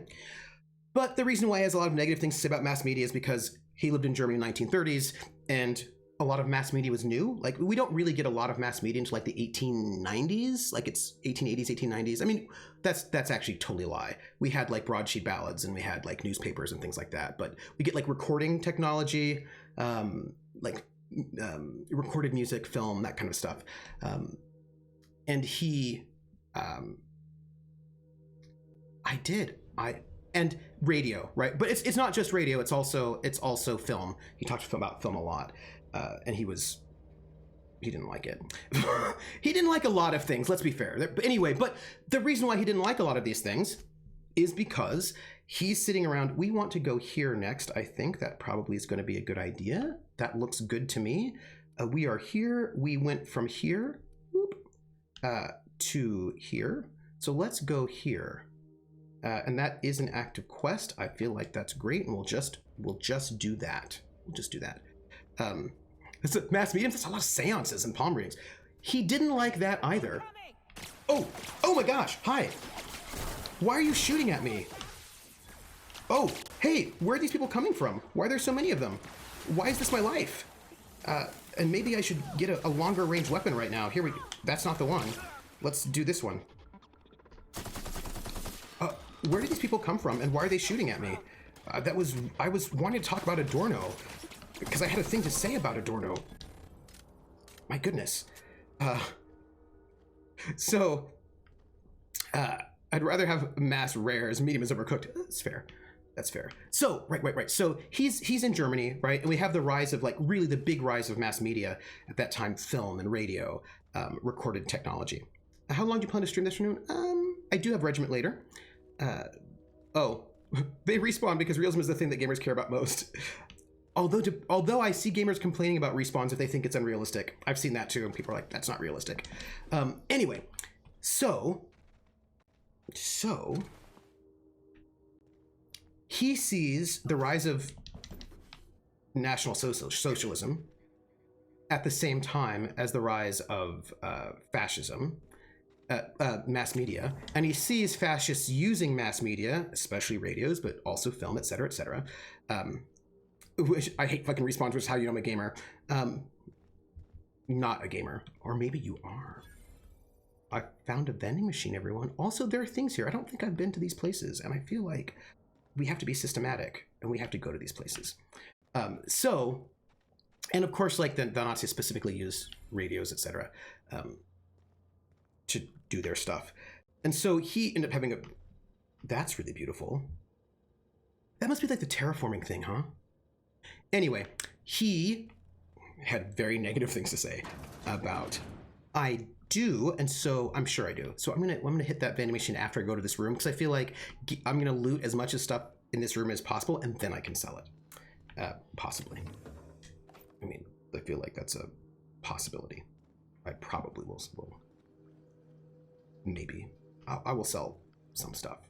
They'll be selling. Yes. All right. So he has to leave Germany because the Nazis will murder him because that's how they are. So he leaves Germany and he goes to the United States. And when he gets to the United States, he discovers that we are also not super awesome. He also moves to Hollywood. So that's a thing. So he is not particularly happy about life in the US either. And when he gets to the US, after seeing what's happening in the US, which involves also lots of anti-Semitism and racism and all sorts of hyper-capitalism and all sorts of stuff he doesn't like. So he goes about and he does a study with some people at a university, and he writes this book. And the book is called The Authoritarian Personality. And I'm bringing this up for a reason, because in it, he and the group of scientists that he's, a bunch of sociologists, I think, that he's working with, they come up with this idea that there's a difference between nationalism and patriotism. Those are the terms that they're using. They also use the term nationalism and pseudo-nationalism. So they want to make does he talk about, he doesn't talk about football scoring, I don't think, but I believe he does talk about detective shows. I think he talks about detective shows, which he doesn't have good things to say about. Also horoscopes. He also talks about horoscopes, which he also doesn't have good things to say about. But anyway, so he talks about the difference between nationalism. But this comes back to the if everybody's special, nobody's special. This is, I'm telling you this story for a reason. So we go back to this idea, right, of we're going to sell things. Before we do that, I'm going to look at my gear for a moment and just see what level the things are that I have. Just going to see it. So I've got a 19, a 20, and a 20 is what I have. So I feel like anything that is lower than that, that's 352, yeah. Okay. So I feel like that seems right, right? That seems right. Yes. Right. Yes. Okay. So that's great. Yeah. I'm going to just sell it. There we go. Was he not a communist? And the only reason he could come to the US was that he did not publish enough in Germany. Oh, he certainly was a communist. He certainly was. And I think he published quite a lot in Germany. I just think that they weren't translated into English, and we often don't read things if they're not in English. So there's that. Anyway, so he talked about the difference between nationalism and patriotism. And for him, because he was basically, so what happened was that he was wanting to sort of try to figure out why there was anti-Semitism. That was like the goal of that study. And when he did his study, he sort of came to the conclusion that it's not, anti-Semitism is itself not the problem. It's having an authoritarian personality is the problem. And so he sort of made a lot of sort of thoughts about what he called an authoritarian personality. And so he says, also they were all communists or socialists, depends. Weapons here follow that weird infinite level escalation, feel very ARP. Yeah. The problem with football scoring is that there are bonus point kicks and 2-point conversions, which prevent you from just dividing. Yeah, I don't really understand all that football is doing right there. That seems a little complicated to me, and I'm like, I don't know what you're doing. Once you get that level 15 shovel, you just replace your level 14 subatomic. Yeah, it's weird, right? It's weird. So we're gonna keep that and that. All those things look pretty cool except for this one, which we can get rid of, and that I don't even know about, and then also that. So I just think we just sold a bunch of stuff. There's some stuff. Oh, we can sell our junk if we have any. Great. Boom. We did it. We're superstars. Superstars. Okay, yeah, so difference between nationalism and so he's like, okay, so let's figure this out, right? So he says that you've got nationalism and you have patriotism, and that they are not the same. And for him, what he said was, and this is interesting. All right, so after a touchdown worth 6 points compared to a field kick's 3, you can either do a close, easy kick for 1 extra point, okay? Or you can do another touchdown, 1 try only, nor 4 downs for an extra 2 points. Huh. Okay.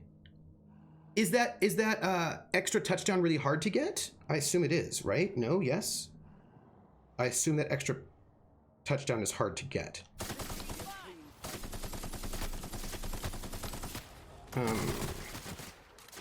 Hello.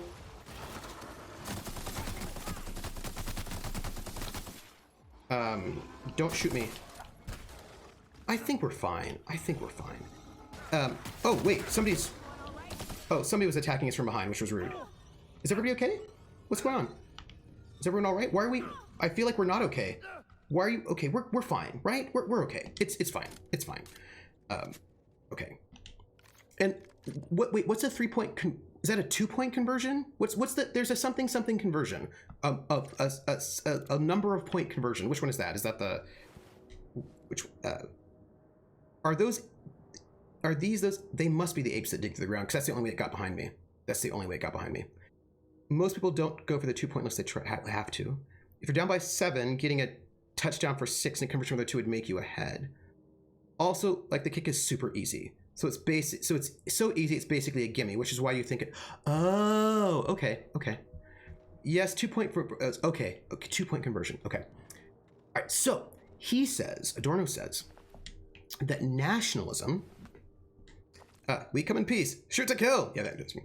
But I feel like they were not coming in peace. I feel like they were. Ooh, hey. There's some stuff over there that seems kind of interesting. Primal brains. Also, there's like a bunch of stuff that we haven't explored that maybe we should. Like, what's over here? I also feel like we're getting distracted on our map, but I'm also kind of about it. Because there's just stuff over there. So, for him, nationalism. But those 1 and 2 points are why the field kicks were 3. Wait. And then a touchdown is worth... Oh! A touchdown is worth 2 field goals. Oh, that's interesting. Okay. Oh, all right. So, nationalism is the idea that... or the way that he's defining it. This is how he's defining it. That nationalism is love of the in-group predicated on denigrating an out-group, right? So for him, nationalism has a reference to an out-group that basically you have some kind of negative relationship with. That you are good, you are special because somebody is not special, right? That is nationalism for him. So for Adorno, nationalism, which sort of leads to this authoritarian personality, is about your identity in your in-group being related to an out-group as an enemy or as less good than you. So, right, like you are special because other people are not special. That's right. That's the whole. The hierarchies are being created, right? That you create hierarchies, and you put yourself at the top of that hierarchy in order for you to feel good about your in-group, and that is then for him nationalism. And he then contrasts this with patriotism, which he says is love for the in-group without reference to an out-group. So that it's about thinking that your group is awesome, but not needing some other group not to be awesome or to be your enemy in some way. And he says that there are patriots, like that patriotism is another, hello, how are you? I'm going to, oops. Salutations. This unit's primary function is excavator. Owner, Hephaestus Mining Corporation. Other functions include dialogue, limited, Interesting. active commands, excavation. That is all. What are you excavating? This unit is removing rock matter in search of minerals, metals, and other forms of matter designated valuable. Oh, so you're a prospector. Brevity identified. Affirmative. This unit could discuss excavation at greater length, but does not wish to strain its daily charge. Fair. Thank you for your consumer loyalty, Junior Excavator. Thanks. This unit will store this exchange in its memory banks. Always. Oh, wow. I feel like you were just really nice to me. Greetings. That was really nice. Excavator. You know what? It seems like it enjoys excavating. Let's let it stay in that happy excavation space. You know what? We don't want to ruin its joy. We're not going to harsh its mellow. We're going to just let it do its thing. Oh, wait. There's more. Because I didn't grow up with football. I grew up with baseball. Like, baseball was the sport that I grew up with rather than football. And then I got soccer later in life. If a touchdown wasn't worth a lot more than a field goal, everyone would try for a field goal once they got to the 25-yard line. Can you make a field goal outside of the 25-yard line? Can you try to kick for a field goal farther out? Is that a doable thing? Most American sports have a reason for their points. Like in basketball, a basket is worth 2 because the easier free throw is worth 1, and they didn't want to deal with half points. Huh. Well, that's... Huh. Krellin, what's the difference? Oh, wait, no. Okay, wait. The free throws when you're just standing there at the thing and nobody's chasing at you, right? And then the baskets when you do the regular basket. Yeah. Mm-hmm. Krellin says, I don't believe patriotism exists. Get back to that. Rocks are minerals. But how would he then explain that Hauptschüler get looked down on?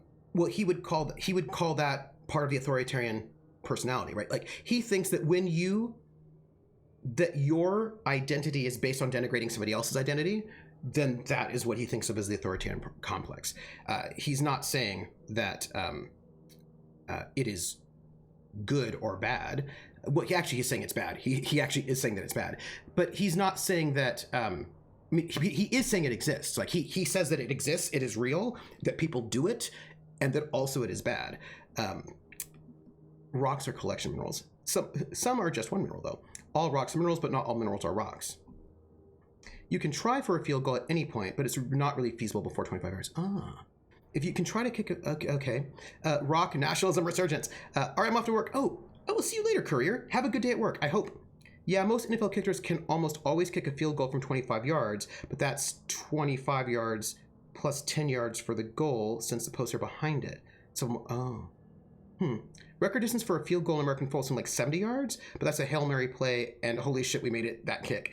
I think they were recruiting soccer players to be kickers I was hearing a story about someone who was a soccer kicker, right? That's what they did. They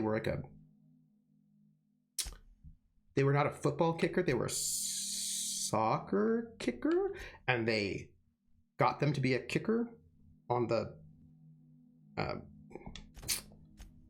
football team because the person was able to kick with great accuracy.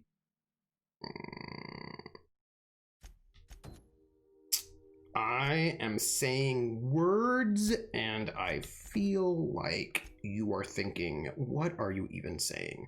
That's what I feel like is happening right now. But I feel like, right, there's like was it like there was like a thing? There was a thing about like soccer kickers. I remember there was a thing about it, and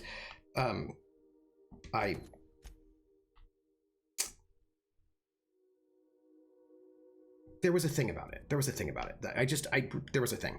A soccer player will need a lot of practice to get. Oh yeah, because the hand doesn't have the same. Oh yeah. Oh, that makes sense. That makes sense. Oh yeah. So Krellin was like, I don't believe patriotism exists. Well, according to there are people who do have it. There are people whose in-group identity is not predicated on denigrating an out-group. So apparently, it is a thing. But here's what I think is super interesting about that. What I think is super interesting about that. Are we? What are they doing with us? So just from a music, like just musically. So this is, I think, super cool, or I think it's interesting. There was a huge debate about what the U.S. national anthem should be, and there were two main choices: our current national anthem and America the Beautiful. Commander Pulsar says, you aren't wrong. It was a thing. Give them enough money and they do the work to get good at football. Oh, okay. I was right there. So, like, it was a thing. Like, I remember there was a thing because they had, like, really good accuracy and distance. I suppose they had to practice, right? But, like, I remember that there was a thing about it. Like, I remember reading it and I was like, oh, that's interesting. I was like, oh. It might be Gaelic football? Cheaper because you do score points, like rugby, over the bar. Huh. Maybe. So, the U.S. national anthem is what you could call is nationalist, right? Because it is it's a song, like there's an enemy in the song, right? Like it's all about war and it's all about they're an enemy that we have to vanquish who's trying to get us, but then they can't beat us, right? So like there's like a built-in enemy into the U.S. National anthem. And I read somewhere, and then the America the Beautiful has no outside reference, right? So there's no external other in America the Beautiful. So you could look at America the Beautiful as a patriotic song, and our national anthem is a nationalist song. And you can the sort of the long-standing debates about which one should be our national anthem that happened before we chose our current national anthem were very interesting because there are these debates about like which one should represent who we are as a country, and we went with the nationalist one rather than the patriotic one. So that's what we did. Crown says, I Recognize this. Dead set on screwing this place up too. Interesting. Crown says, I agree that on paper the idea of patriotism could be conceived to exist. I just don't believe people think their in-group is really great without thinking some out-group is less great can actually exist. I don't know. Because I will say that I don't. When I was younger, that was certainly a thing that I did when I was younger. But nowadays, I don't really, I just don't think that other people have to be unspecial for me to be special. And I don't tend to sort of base my identity for the most part on other groups not being worse than me. And it's not what I was like in high school at all. When I was in high school, I was in a very different space. But like nowadays, I kind of just don't care what other people do. Like, you know what I mean? Like they're none of my business, and I don't like they're not my business. Like they can do what they want to do. Like they're like, you know what I mean? Like they're them. Like they do their thing. That's cool. I'm not the boss of them. They can do what they want to do, and like whatever they do has nothing to do with me. And I just like I just want people to like. I just want people to like I just do my thing. Like we don't have to hang out. We don't like you can do your thing. You can do your thing if you want. I can do my thing. We can just separately do our things. Like, it's cool. Hi, how are you doing? Oh, okay, well, hi. Woo! You know what, let me do that. I have special time control powers. I should maybe use them at some point in time, right? Like, I should maybe do that. I should use special mind control powers since I have them. When I was younger, I was very much in that mindset, but I just don't do it too much anymore. Let's see. I read somewhere that anthems before sports were added when the Army wanted to advertise recruiting. Well, I don't know if that's true, but the Army certainly does use them for advertising. Yeah, Kazakhstan, #1 exporter of potassium. All other countries have inferior potassium. I just read yesterday that a women's soccer player in the U.S. was picked by a male football team as a kicker. Yeah, I'd heard that too. I heard that a while ago. I like my country. I also like other countries. Yeah, right? I like myself. I'm an in-group of one, but I also like other people. Yeah. That was a headless body I just looted. It was... yeah, there was like a... But I think I just did way better with that one, right? Yeah, but it's interesting, right? Because I also don't tend to get jealous. Like, that doesn't tend to be a thing that tends to happen with me. And I don't tend to be very envious of other people either. Now... Yeah, I think about this a lot. Like, I mean, I was not... So there was some murder that happened. I was not this way in high school. I was not this way in high school.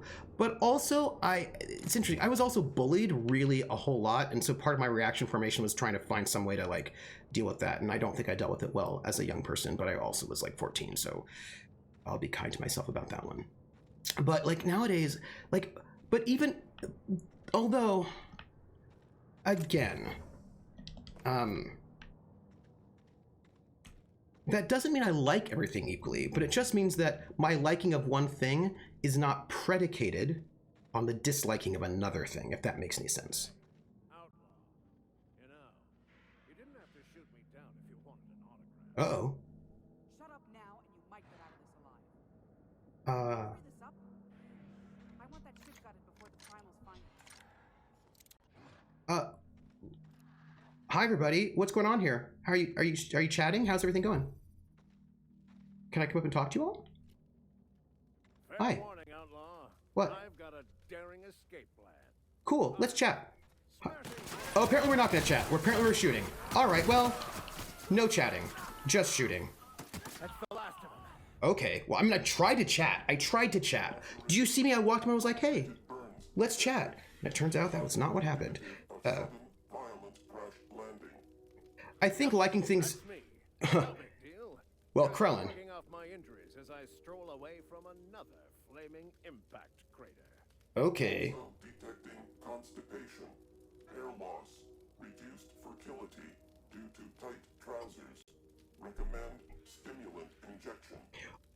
Hair loss. You take that back. Or just wear less tight trousers. Like, you can do that. I wanted to talk to the Raiders. Like, I wanted to try to maybe not shoot the Raiders all of a sudden. Because I feel like I shoot a lot of Raiders without trying to talk to them first. So I thought I'd try to talk to the Raiders. Turns out they just wanted to shoot me, so that was rude. So liking something can be different from an in-group, except there are many people whose identity, their in-group identity, is based on the things they like. So it can be different, but it's not always different. You know what I mean? No, you know what I mean. You know what I mean. Raiders have rotten brains and can't talk. Well, apparently they're not. There's no talking to them apparently, because they kept trying to shoot me, which was a little rude. But I was thinking about because people can take the things they like and make it their identity, and make it their in-group, or not. Or not, right? They can. This is like D&D Trooper. You always shoot the Raiders. But it can also be like D&D in that some people can make it their identity, right? Some people can sort of make being a D&D gamer their identity. Hello, Talk. Tremendous work, friend. How are you? Here I was readying a daring maneuver, and you've come and saved me the trouble. Symptoms detected. Elevated heart rate. Dilated pupils. Increased sweat production. Subject appears to be terrified. I'm not terrified, you bucket of bolts. That's victory sweat. Hey, Captain Irian. I just feel like your automechanical is not a good wingman. and is ruining your game. That's how I'm feeling right now. I was 12 and I will never understand what a grown-up man in the 40s gets out of bullying a 12-year-old fat girl. I've really for years tried to analyze why he and my classmates are such shitheads. I don't know. I cannot tell you. I cannot tell you what goes on in the minds of people, and I've never figured it out. The only thing I can come up with is one of two things. There's a third possibility. Because I thought about, like, why do people bully people? And my first number one thought is hurt people hurt people. That if you're bullying people, it is probably because you have got some kind of pain somewhere in your life, and this is how you manifest it. I do not think this is a healthy or good way to manifest, but I assume that people who do bullying, for the most part, do so because they themselves have been hurt, and this is how they deal with that. Not in a good way, but that's how they deal with it. This is what I'm going to assume.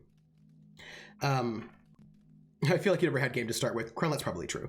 He probably only thinks that he's true. Yeah, I get to go a little bit later because I started like what? Yeah, I get 25 minutes maybe. I also think the other option is that some people don't think they're bullying. Some people think they're helping. Like, I think some people actually honestly think that they're helping people when they do things like there's bullying and there's bullying, right? Like, I think there's some people who are just like straight up bullying you, and they're probably doing it because they are hurt. And there are some people who are saying hurtful things that they do not perceive of as being hurtful, but being helpful. They should maybe be a bit more empathetic towards other people.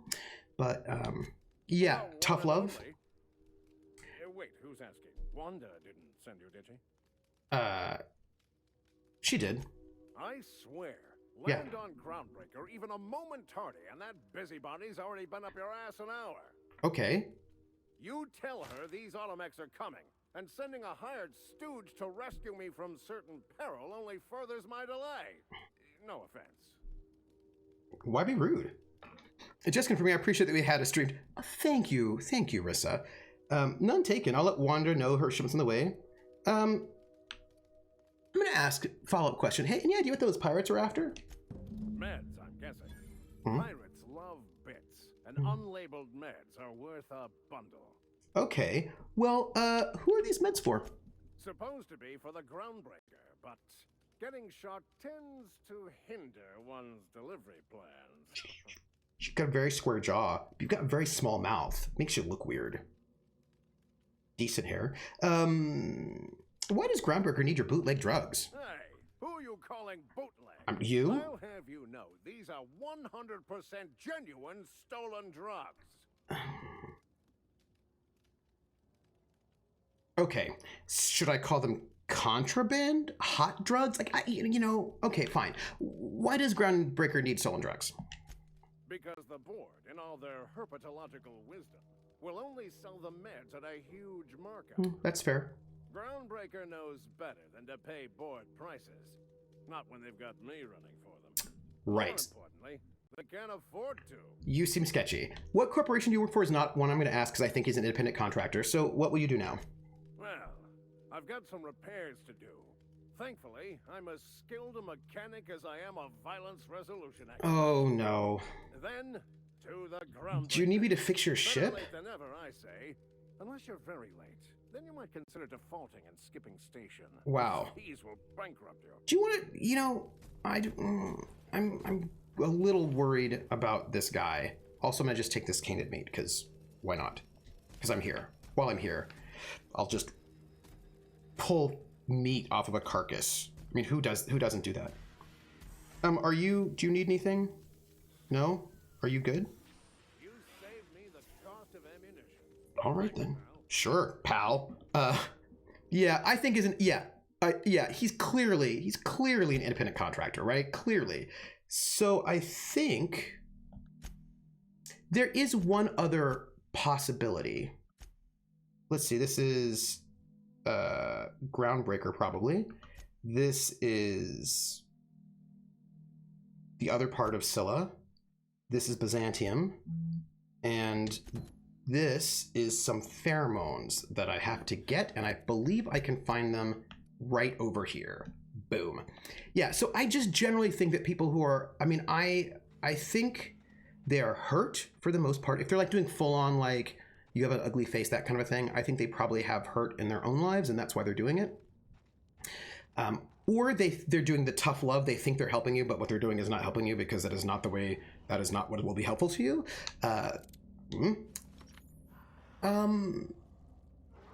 Or I'm gonna just shoot this one in the face, by the way. It's gonna be awesome. And now I'm gonna put out my big gun, and I'm gonna do just some shooting. Just a bunch of that. Okay, this thing's gonna show up over here. Where are you? I want my friends not, oh, here. Are we good? Use your power. Somebody use your power. Nobody? Everybody's fine? Nobody use your power. We're cool. We're great. No powers used. I think it is possible that some people, well, this is a question. This is a question. I do think it's possible that maybe some people are mean and just actually enjoy hurting other people's feelings.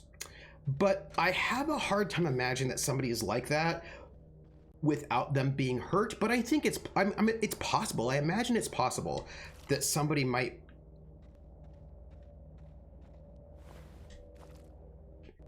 I have a hard time imagining it. I have a hard time imagining that somebody could be really cruel, knowingly cruel, without in some ways being also hurt.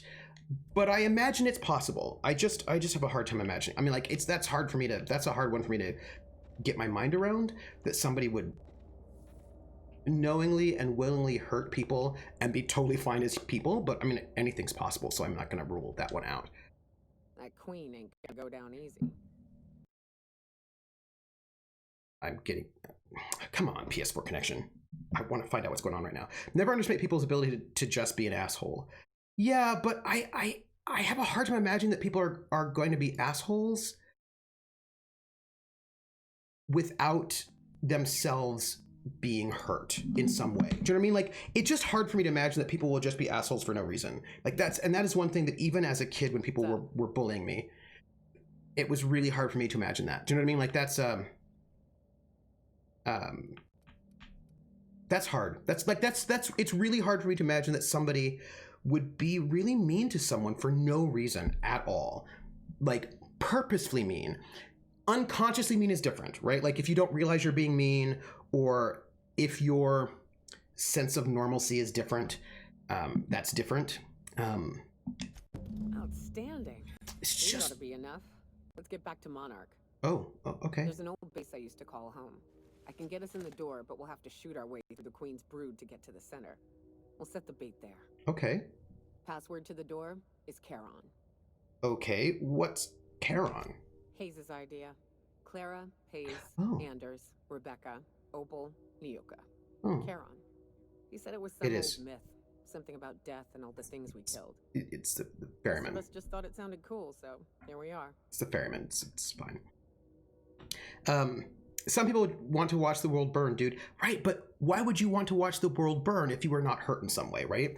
They themselves are the in-group, and they have to push the out-group down for their pathetic in-group to feel a bit better. Yeah. But the question becomes, why do you need to push an out-group down to feel good about your in-group if you yourself are okay? Do you see what I'm saying? Do you see what I'm saying? Like, yeah. I mean, and I think I just have a really hard time thinking ill of people is what it comes down to. Like, it's really hard for me to imagine that people are. Yeah, I just kind of don't believe that people are fundamentally bad. That's just really what it comes down to. That is not a thing I've ever really been able to feel as true. I think other people feel that, like, and that's if you feel differently, that's fine. Like, you know what I mean? I just am not. I have never really been able to believe in my heart that people are fundamentally bad.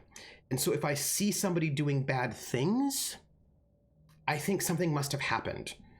Do you know what I mean? Like, I just have a really hard time thinking that at our base, Yeah, I just, it's a, and perhaps that is a fault of mine. I really can't say. You know what I mean? Like, and yes, people have screwed me over because I tend to, my base assumption is that people are okay, and so my base assumption is to be basically trusting of people. But I just have a really hard time thinking otherwise about people unless they show me something different. To turn into an encampment. You'll see when we get there. Okay, well, let's go kill a Mantiqueen. Fucking right we are. Let's do it. Yeah. Well, I mean, we have some other things we have to do first, right? But I mean... Hey, what's up? Nothing. I just wanted to put my gun away and bring out my pistol. Yeah. Oh, you're not seeing the game. Oh my gosh. So sorry. So sorry. Sorry. Big Lebowski quote. Yeah. They suck, but they either don't consciously admit that to themselves or blame the outgroup. People are like flowers. If you're nice, they're nice if you take care of them. Yes. Sorry about that. Thank you. Yeah. So like, and I again, like seriously, even when I was being bullied, even when I was being bullied, I still tended to, oh, we have to find Opal and Clara's bodies. They're in caves somewhere. We should find them, right? We should find them. If they're in caves somewhere, if they're in a cave somewhere and, you know, there are, well, then we should find them. Because I don't want, we should find them. That seems like it'll be important for Nyoka, and Krellin is right. I like her, so we should try to find them. That's what I think. Off topic, what's your favorite book on the shelf behind you? Oh, it's a good question. Which shelf? Heresy Bob, which shelf? I have two different shelves. I've got this shelf, which is my gaming shelf, and this shelf, which are books that I brought for academic research. So you have to tell me which shelf. You have to tell me which one. I was just waiting when Trooper realized actually, I have no GURPS books on my gaming shelf at all because I have almost all of the GURPS books for 4th edition on PDF, and I didn't want to bring that many books with me. So no. I'm going for like another 15 minutes. Yeah, closer to 3:30.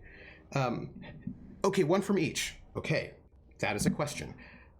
And before I answer that question, GURPS is True favorite gaming book. And his favorite academic book. All right, so wait, I want to figure out, I suppose we just follow the line? Do we just follow the line? Is that, the question is, where are the caves? What if I missed them? What if the caves are, well, there's just like a big, we're gonna go over here. So let me tell you. So of the gaming books that I have, let me see.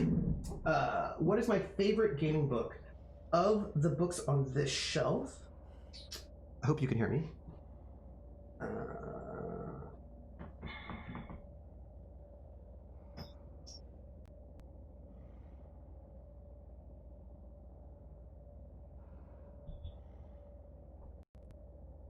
That's tricky because these books here are basically, I only brought with me the gaming books in hard copy that I thought I would be playing while I'm here for the year, because I'm only here for 1 year.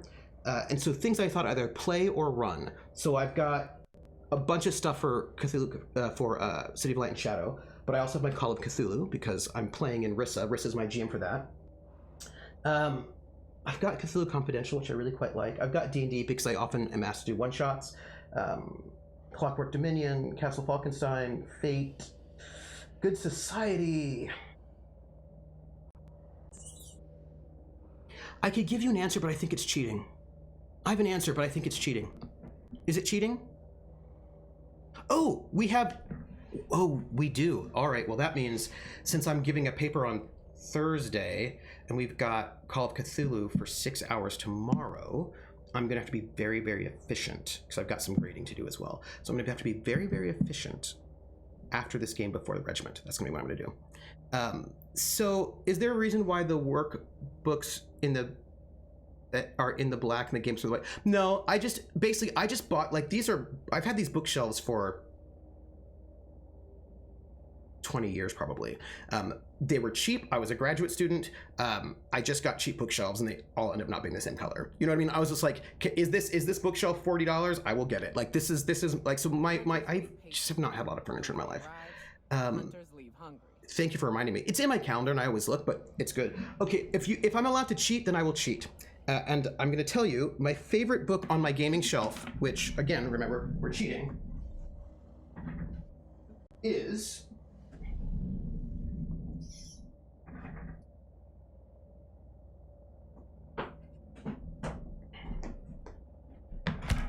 so that shelf over there is the, you know what, I'm not gonna put these in yet because I'm gonna have to go over there. So 2 books.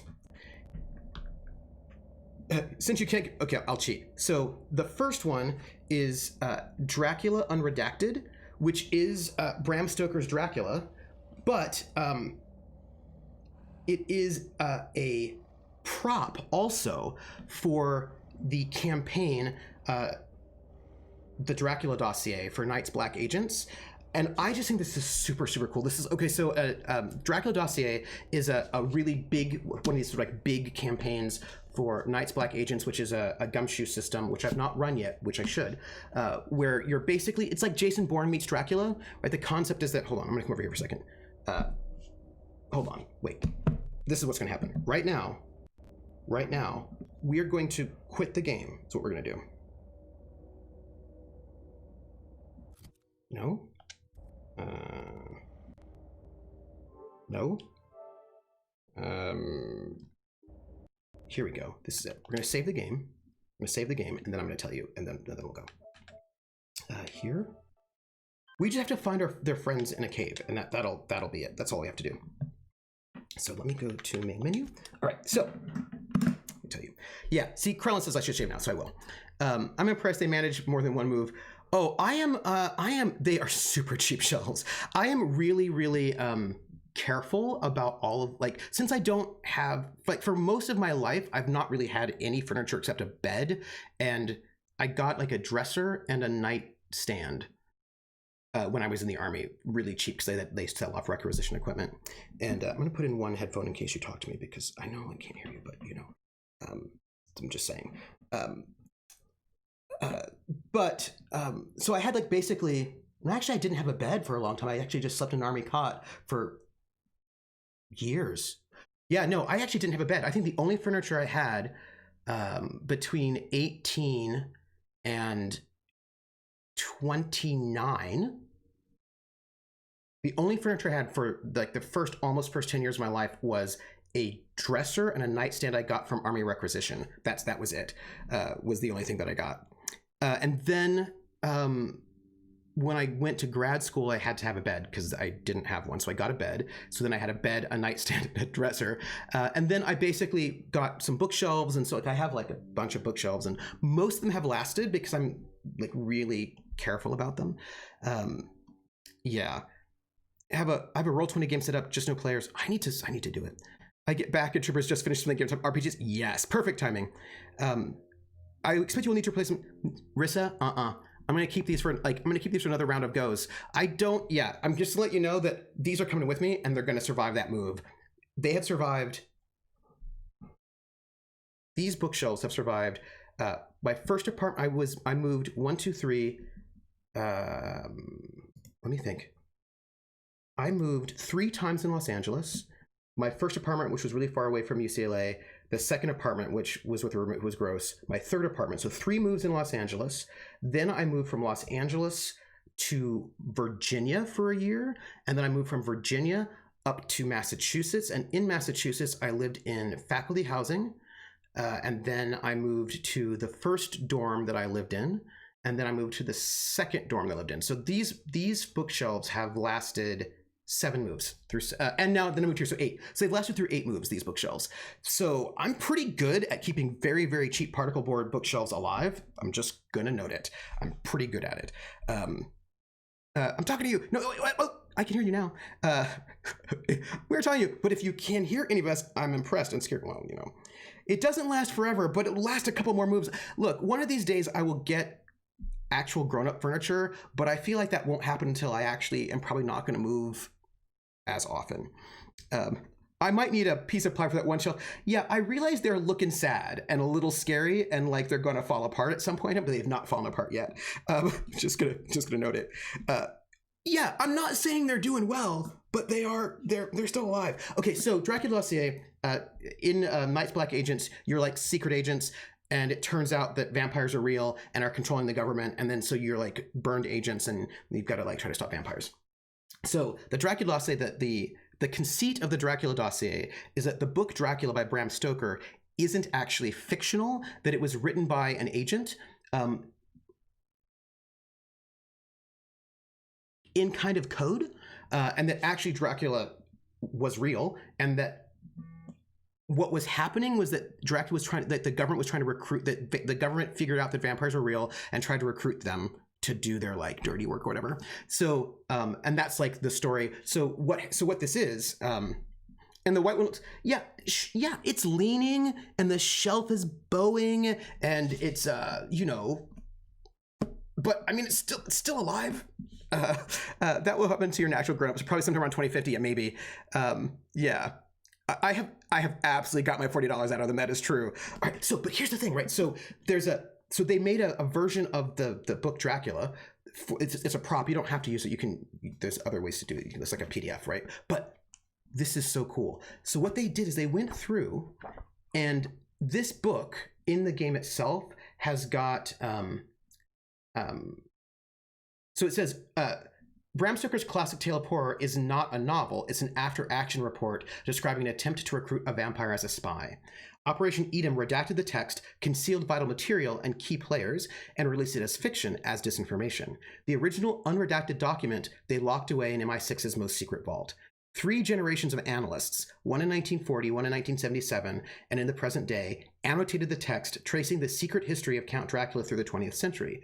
Now that unredacted document is in your hands, the key to the Count's fiendish plans, the ultimate revelation. So there's the book, and then there are 3 different annotations from they're annotations from 3 different agents throughout the time. And what's cool, I don't know if you can see this.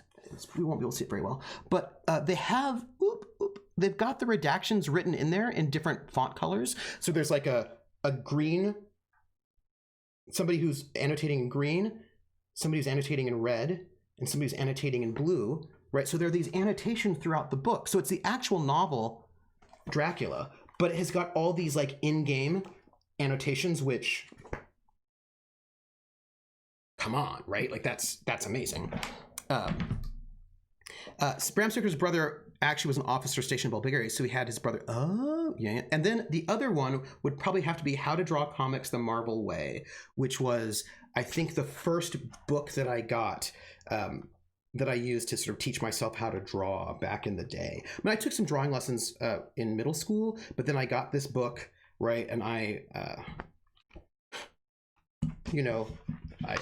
lived like different ways you can use the pen, right? How to draw straight lines. And of course, this is the one thing that I will always remember, right?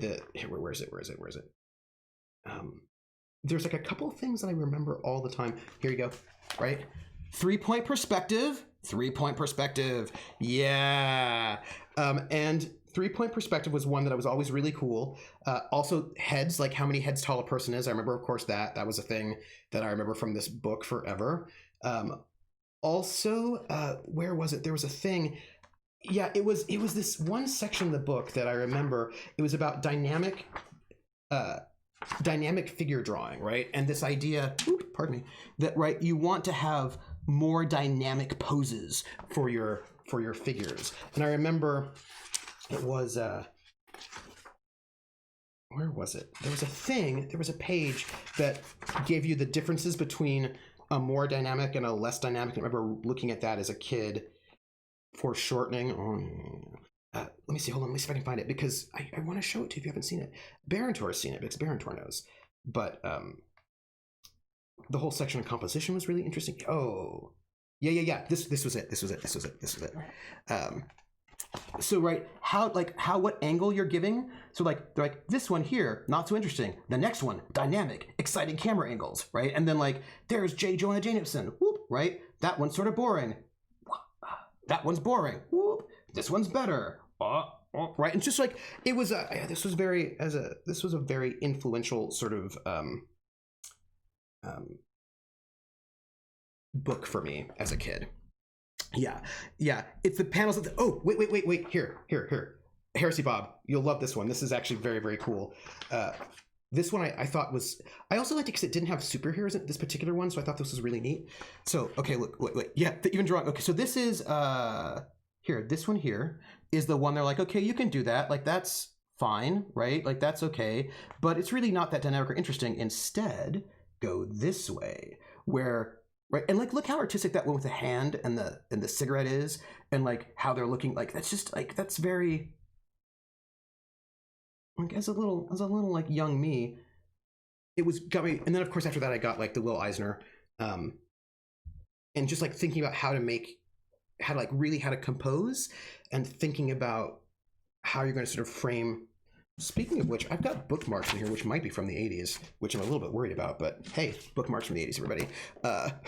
Yes, so that was really cool. And so as for the other bookshelf, so this bookshelf is mostly just academic books that I might need for the work I'm doing this year. But let me see what I got. But it's also City of Light and Shadow books, so I will tell you. For this one, what is my favorite? I might have to give you two because there are two different categories here.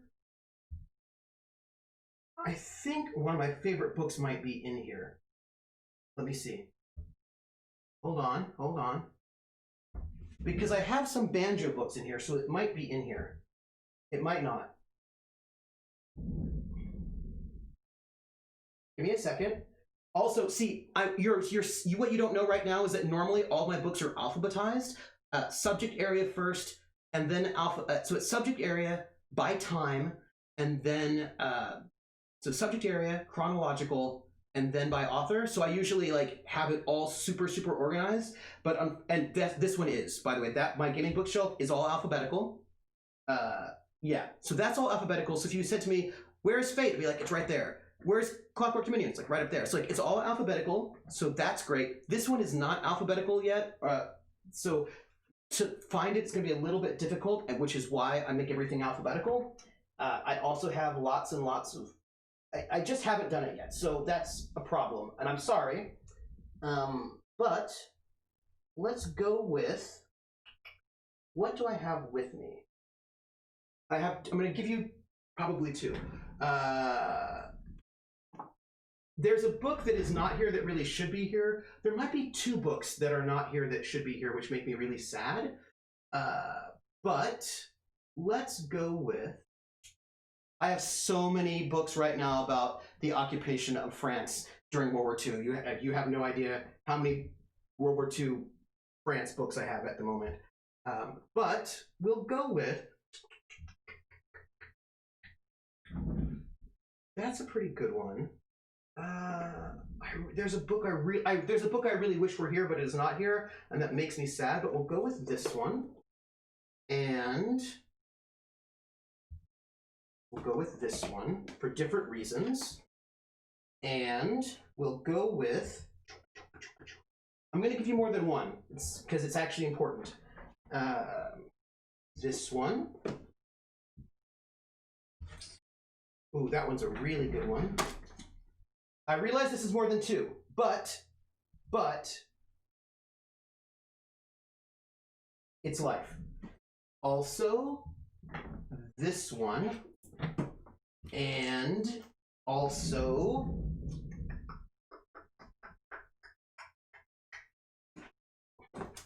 one more, and it is, where is it? It should be down here. This one, this is the one. And I feel like that's it, right? Oh no, this one, you gotta get this one too. These two both are really important. And the one I want is not there, but it's fine. It's fine. It's fine. Okay. Are you ready? Are you ready? I got like 5 minutes before we go. So here it is. Here you go. I did say 2, but they're different categories, so it's different. It's different. I feel like it's, you know, it's not fair to just say that I only get 1. That's so unfair. No, Heresy Bob, this is what we're here for. This is it. Okay, so that's nowhere. No, it's not 2 books, but look, I have to like explain. Now, some of my most favorite books are actually not here because I didn't take them with me for work purposes, right? Because there's some that I really love that are not here. But we'll start with these 2. My first banjo book was this one here. You Can Teach Yourself Banjo by Janet Davis. And this one here is where I started with the banjo. You know, this was my first banjo book. I've got a great one by a German banjo player, which I also really love, but my first one.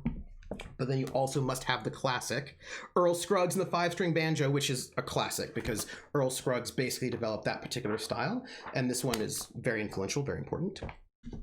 Okay, now we're going to go with When Paris Went Dark, The City of Light Under German Occupation, 1940 to 1944. This is a really great one. It's there are a couple that I use as really good primary text as I'm preparing for The City of Light and Shadow.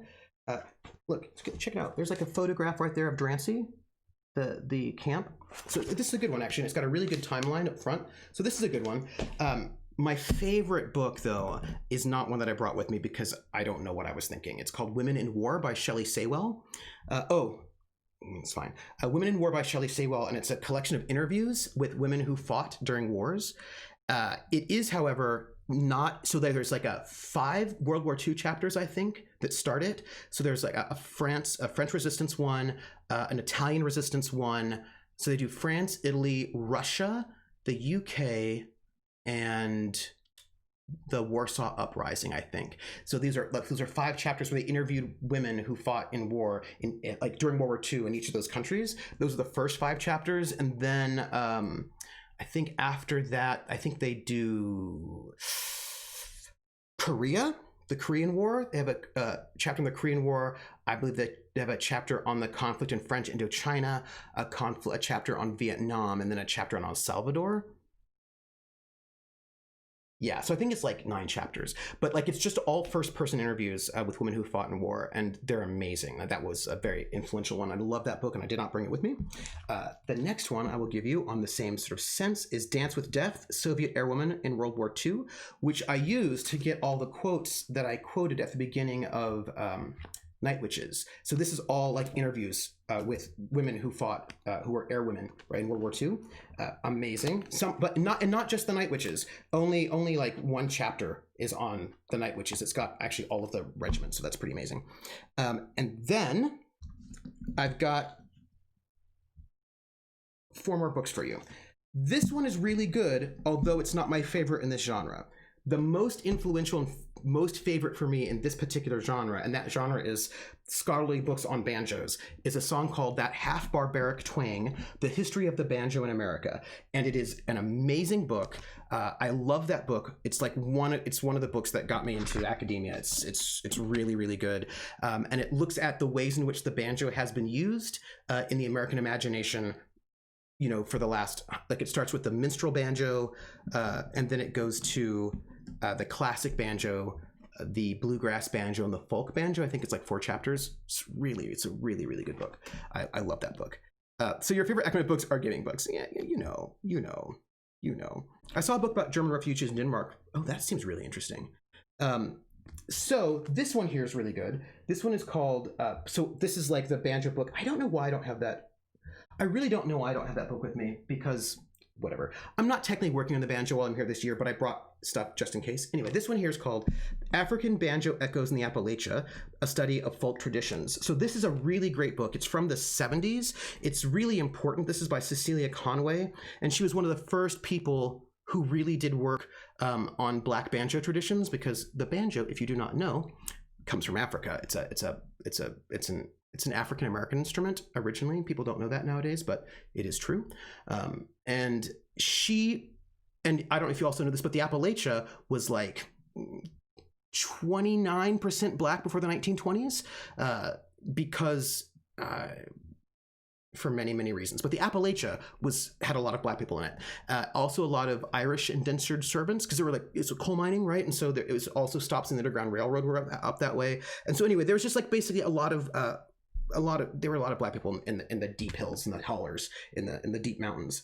And so the thing is, she in the 70s, she went deep into the Appalachia and she found all these really old black banjo players, and she recorded them and she took their stories. And so this is this really important book that is one of the first ones that actually talks about the African tradition, the African American tradition of banjo playing, which is something that most people don't even know anymore. So this one was really important for me. So that's a good one. And Heresy Bob, Heresy Bob, I have to tell you, the Night Witches game was only one season, and it was like 10 or 12 episodes. It wasn't super long, 10 or 12. And the first episode, the audio is fine, but the video stutters, has got really bad stuttering. Just listen to it. You can deal with the stuttering, but after that, all the video stuff is fixed. So then I'm going to give you this one here. This was Second Skins, Body Narratives of Transsexuality. This is by Jay Prosser. It was one of the, it's like a very important text on transgender studies. And this one has been very influential for me as well, because it takes to task Judith. So Judith Butler is one of the really big queer studies scholars, but and people love her. They love Judith Butler a lot, and she's so important. Like if you want to think about gender and sexuality studies, Judith Butler is one of the more important people. Like also along with like Foucault and Sedgwick and whatnot. But the point is, she's really important, and she came up with this idea of gender performativity. The idea that gender is a performative thing rather than like, right? Anyway, so she's really, really important. But she does this thing that's super sketchy when it comes to trans people. She thinks she's being cool, but she's not being cool at all. She's being super gross.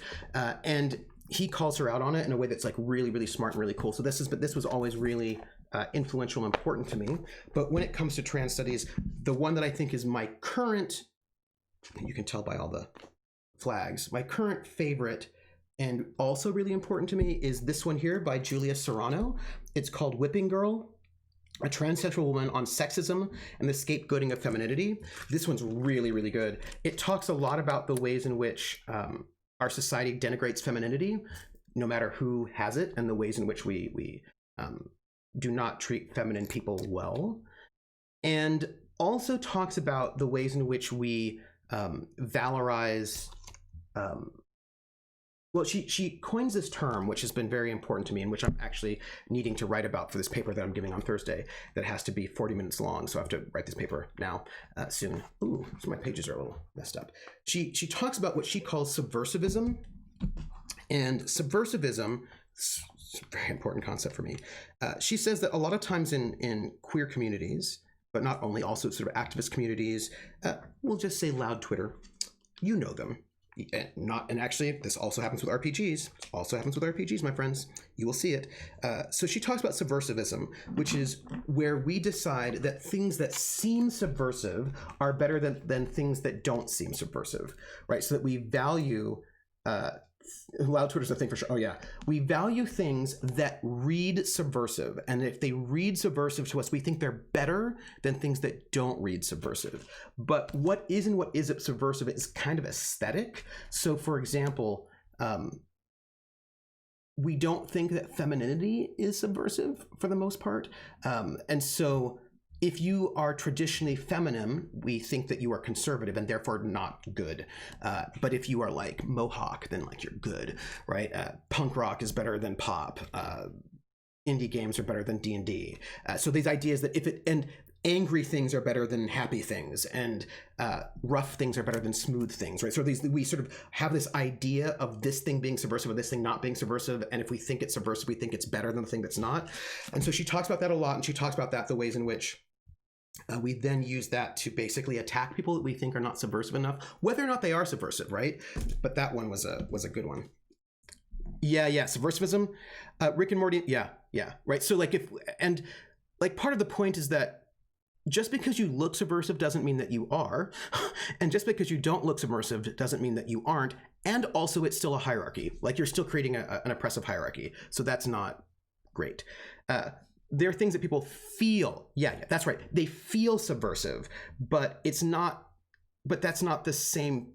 Do you know what I mean? Like, just because you feel subversive doesn't mean that you are or that you aren't. Used to be subversive, but South Park's been considered. But see, but that's the thing, PH. It's often not about if it is, it's if it feels. I would probably counter that a lot of things that feel subversive aren't, but they feel subversive, and so therefore, right, they get the,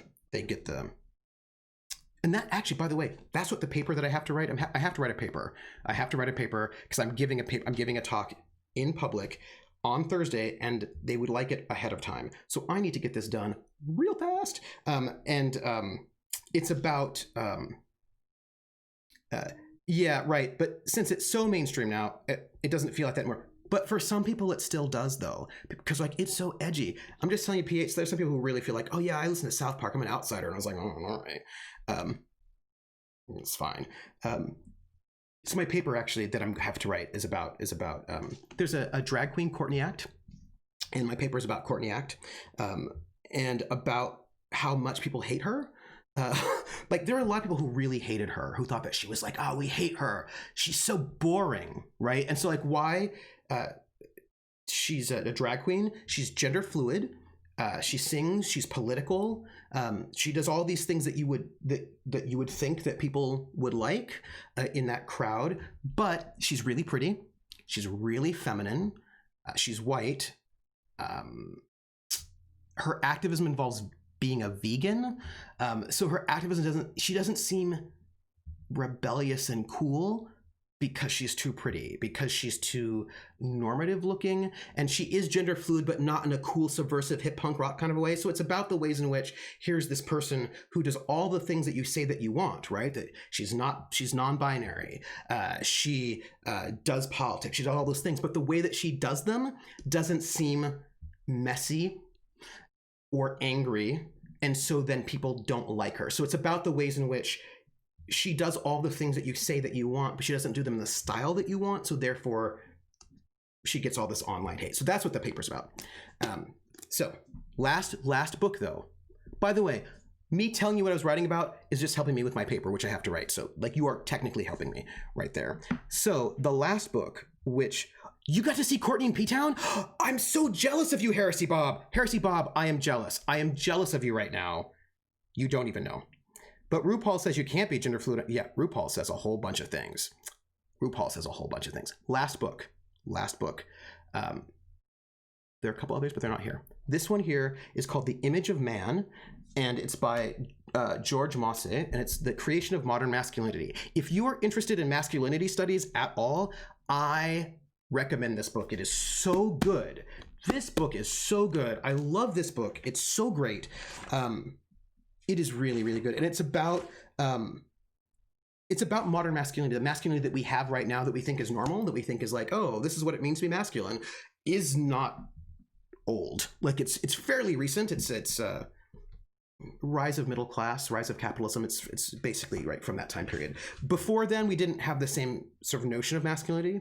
So this book is just sort of talking about the construction of modern masculinity, when it happened, how it works, what was involved in it. And it talks about different kinds of masculinity that were happening in different moments. But this one's really, really good. If you're interested in masculinity studies at all, I really recommend this book. Sorry, if you like academic books. This is, first off, that's a whole bunch of caveats. I didn't really bring my fiction with me, so I cannot give you my favorite fiction book because it's not on the shelf. But this is a great book. This is a great book. I love this book. So interesting.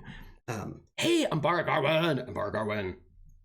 South Park is all about mocking the sides of every conflict. They only consider non-committal. Yeah.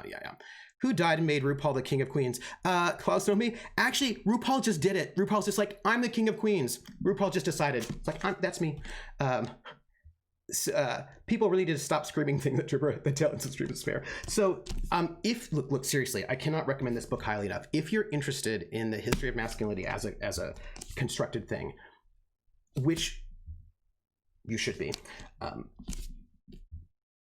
You should get this book. It's really good. And this one, these two together, really great discussions of gender construction over time. I cannot, like, those are really good. So now I'm gonna go. I'm leaving.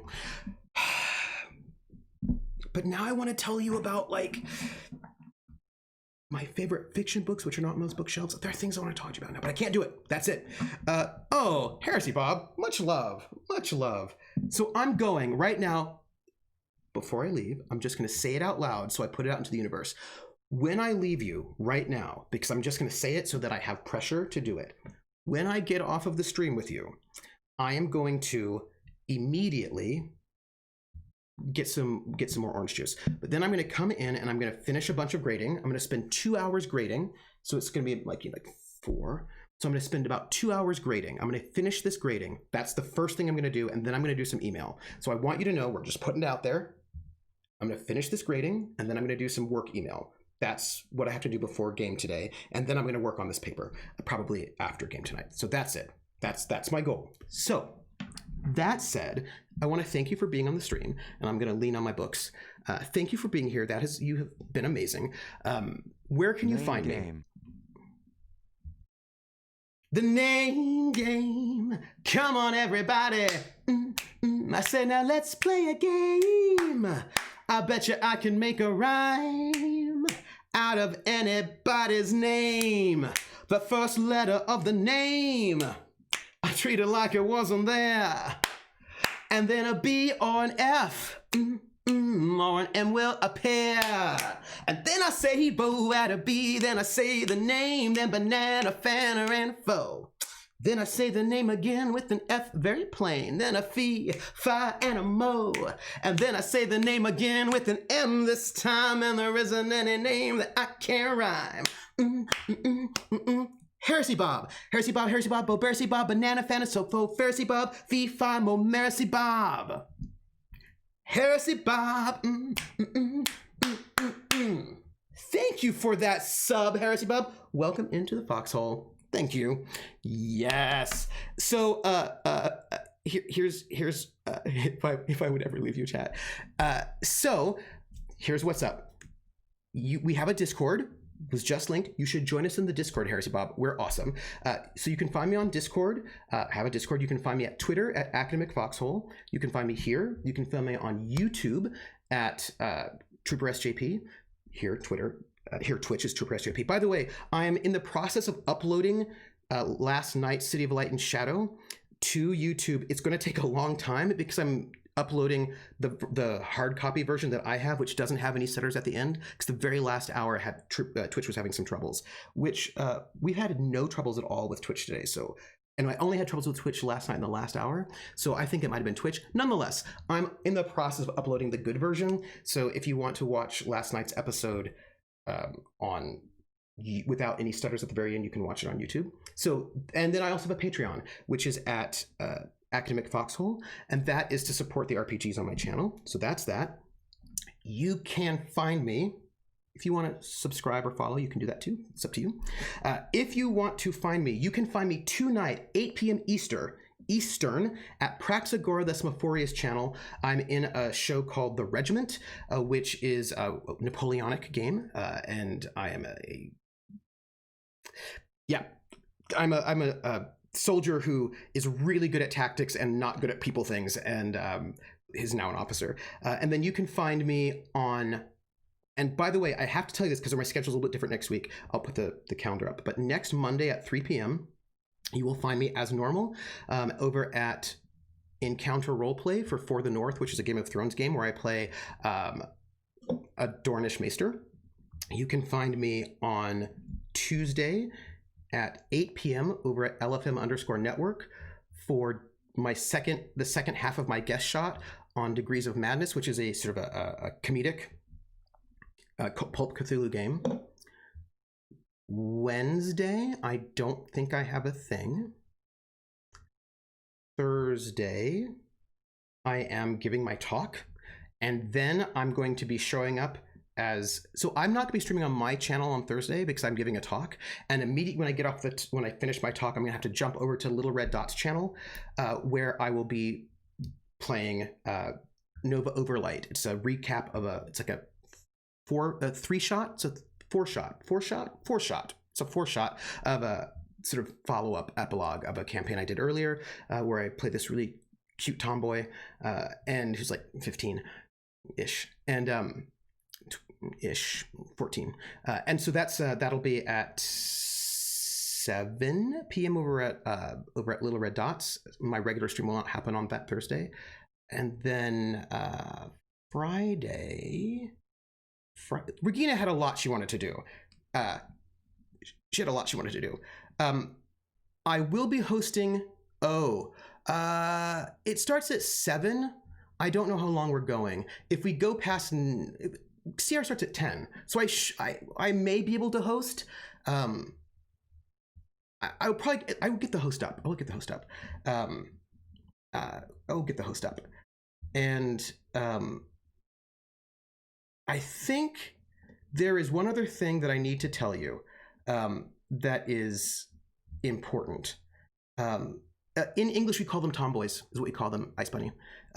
There is one other thing, and that is, probably Aether's Walkway on Friday, 1 p.m. over at Laugh Love Lindy's, and then on Friday evening, City of Light and Shadow, which is like Friday evening, 7 p.m. over on my channels, City of Light and Shadow. We have 3 episodes left. That is it. We only have 3 episodes. If everything works out, there's going to be a cool surprise next episode, and a cool surprise the episode after, and then our finale. So we have 3 episodes left. And that's where you can find me. I have to check my calendar. Well, not actually my calendar. I have to check Discord, because I'm also going to be in a 3-shot.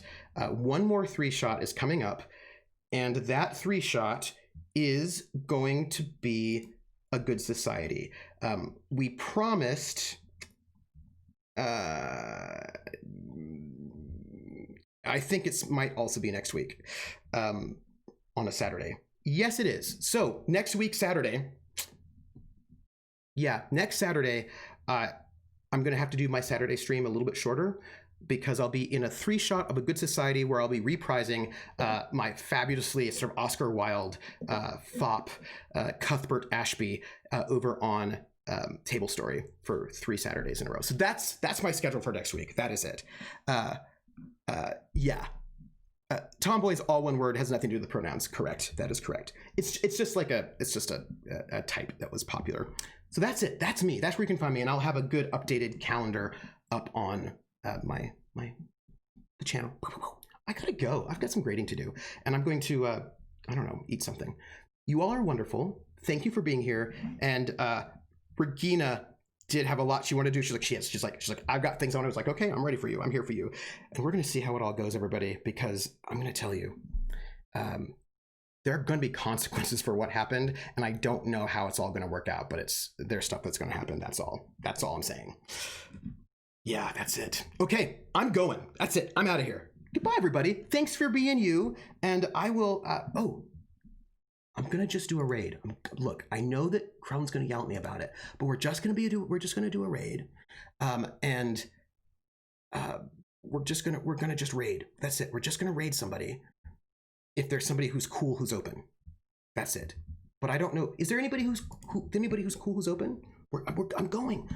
I just want to give somebody some love before we leave. Who's up? Nobody. That's it. We're just going to go. We're leaving. That's it. We're just going. All right, I'm going. I will see you all later, everybody. Take care.